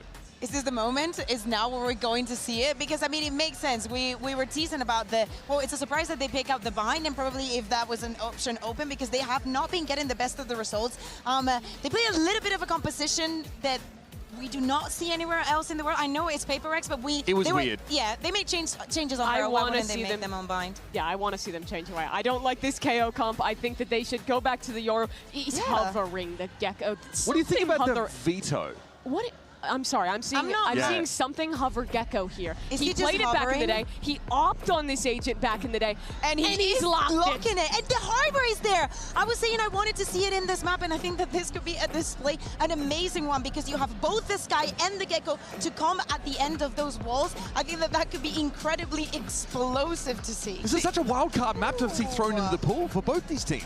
Surprises on the other side as well. Yeah, I'm trying to harken back my memory. I swear we've seen at least a very similar comp from Paper X with the Gecko Sky, maybe the Harbor too. This is wild wonderland. Where's the Tejo Wale for Yeah. NRG? Gone. They've completely moved away from it. We've got two teams that are innovating in real time, folks. That's pretty wild. I'm hyped for this one indeed. So let's get map number 2 rolling over to you, Achilles. Paper Thin, take it away. Paper X is as Paper X does, so change it up again, but NRG is there to match. Massive changes from both of these teams, and yes, the Gecko is there. It is not in the hands, however, of Forsaken. It's going to be something who once again picks up this agent that he has not played in a damn long while. So basically, we're running it back to 2024 here as Paper Rex. This is the comp they were running, pretty similar to it in most regards.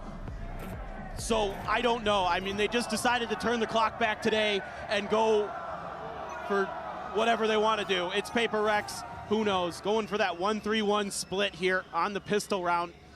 Of course, Forsaken, at the very least, the Cove no longer a throwable, so you don't have to worry about any incidents over on that B site lineup. Could be still a misplaced You know, smoke. I'm not counting them out yet. No, nor am I, but a little bit of a head scratcher. Let's see whose changes, whose brilliance will outshine the other here on this map. NRG still an opportunity very much to make this a 2-0 affair. After a very lengthy opening series of the day, Jing gonna be taking that first contact, but still will be able to take that first kill. Lana gonna be shut down, but Jing down to 2 HP. There's something. It's a piece of the action. Ethan going to fall, but Scuba Brock now fighting back. Something finds himself another. See that shot? On the ground. HP is widely just not going to be there for these 2 remaining players on NRG. Kiko with 7 health. Diving through the teleporter. No further util to speak of here for Paper X. Kiko as well. That well has run dry. Needs these to be clean. Headshot, taps. Fades back away, gets the reload. Envy taking point, and Envy taking his head. Paper Rex will find the pistol to start off bind. Just a crazy round here. The fact that Jing wins his battle to Showers is absolutely mad. He takes some damage and then finds the headshot through the wall. And I am 90% sure something got a kill, and as he was running back into U-Haul, taps another head. Watch this. Bang, I think he hits one on the way out there. It's the Brimstone. Yep. Good God. Very much on. I mean, the desk was highlighting it. He will hop on this character. He will bring out the operator with the Gecko. Also worth noting for Envy, only the second ever showing in a tracked game that he's had on Brimstone. Let's see how well practiced this is as time goes on. Typically it's been Forsaken. Judge gonna be there for something. Just looking to try to shrug off some of that damage from the paint shell. Finds plenty on the Brock, and Forsaken's gonna find Scuba at the same time. They're trying to get that alert going onto the A side and maybe call for the rotation, but both players now eliminated. The 3 remainders for NRG gonna be scratching their heads, wondering where they can go to try to get the spike planted. Well, they're gonna take a pause and try to go for B instead. Showing some presence on A has pulled the extra player at the very least. Still very healthy. Jing and Envy over here. Tuck back from Envy. Spot on the first, eats the damage, eats the kill. Brock able to strike him down. Brimstone still there with just a sliver, but Kiko is able to find Forsaken. Satchel's across, wants to grab the weapon. The Mosh into backside. Brock not quite caught by that, sets up the smoke, but Jing will be able to pre-fire the angle. Finds the kill, paint shell at his feet, and Kiko will go down. Jing finding 3, and now is gonna be 1 charge away from that showstopper as we go into Paper X's bonus. Yeah, this is pretty decent here for Paper Rex. Got a little bit scrappy there for a moment, a few kind of whiffy shots. Some of those close range SMGs, but at the end of the day, able to get through it, keep 3 guns, get close to that showstopper. Jing just running him down there. Paint Shells bounces, Kiko not able to get out of the way. Nice little throw there. And there's going to be a timeout call. What? NRG calling a timeout. After dropping the pistol, dropping this anti-eco, I have to wonder what this is about. Let me take a look at the Coinbase win condition. Just, I am very confused. I mean, I didn't see anything too head-scratching there. I think they were making some okay decisions in that follow-up round. Again, did some damage. Able to take a couple guns away, get some armor damage in there. Nothing too crazy, maybe just something in the comms he doesn't like or something they're not communicating properly. Could just want to talk about how to settle the players down a little bit or something. Maybe it's just as simple as, okay, 2 rounds observed. I have an idea of how Paperx is going to try to, widely macro this composition on the map, and I need to let you know ASAP rather than have you try to figure it out yourselves. But certainly unorthodox, but let's see if it ends up working for them as we go into the bonus. See the weaponry here for Paperx. NRG already should be favored in that regard. Bonkard does perhaps just want this to be as clean as possible, stop that potential snowball from coming through. Looks like they really want to deny that B orb. Already 4 players lined up at Fountain. Jing trying to see if maybe he can get in there. Let's take a look. No, the early smoke, actually the Cove. And he will end up falling. Huge. Big overcommit. I'm trying to grab that. Envy just going to be scooping up the weapon, backing away. Now joined 2 other players here on the site. Find Forsaken. Trying to see if they can slow things down. Forsaken just going to be scooping up a Sheriff. Part of that just had a classic in hand. But by the way, it's nice to see Devi back on Sky, one of his agents that he was so impactful with on setting up the duelists of Paperx in days yonder. Now, Paperx making their rotations as well. Envy just going to hold the line at B just in case. Pass set up on this wall. NRG going to know that this Harbor has counter-rotated back over. Go up and over the plant coming through here on the corner. Mata, shot ringing out, now the spot there onto something. Trying to utilize this Judge, but I don't see them going pushing at him. It's gonna be sending the mollies through. Ethan tries to swing around back truck. Brock will end up falling, something gonna be getting one for his troubles. Envy now starting to arrive. Needing to win out a fight, back over at short. Something is able to find another kill. If he held at bay, his position known. NRG just not going to be giving him the window to find some more damage. Kiko could maybe go on the hunt, get that showstopper online, but looks like they will just leave it to Mata. See if he can find this final shot.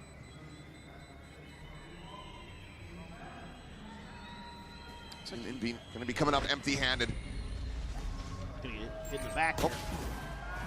Ends up falling. Scuba with another charge towards that pit. NRG do manage to go ahead and get that bonus denial.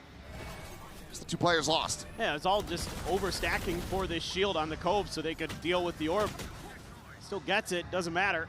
Don't get anything else out of it, yeah. Just maybe a frustration there that you got a little bit counter-red as Paperx. So for what it's worth, the timeout does work. You can say that, but is that going to be something that maybe later on in this map they're kind of regretting a little bit?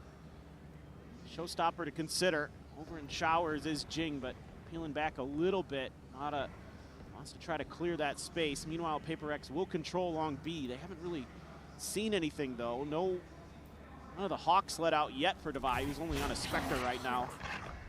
Trailblazer will go through. Checking the Showers, but not going to get the spot on Mata. He barely caught a glimpse of Ethan as that ping does come in. Portal closed.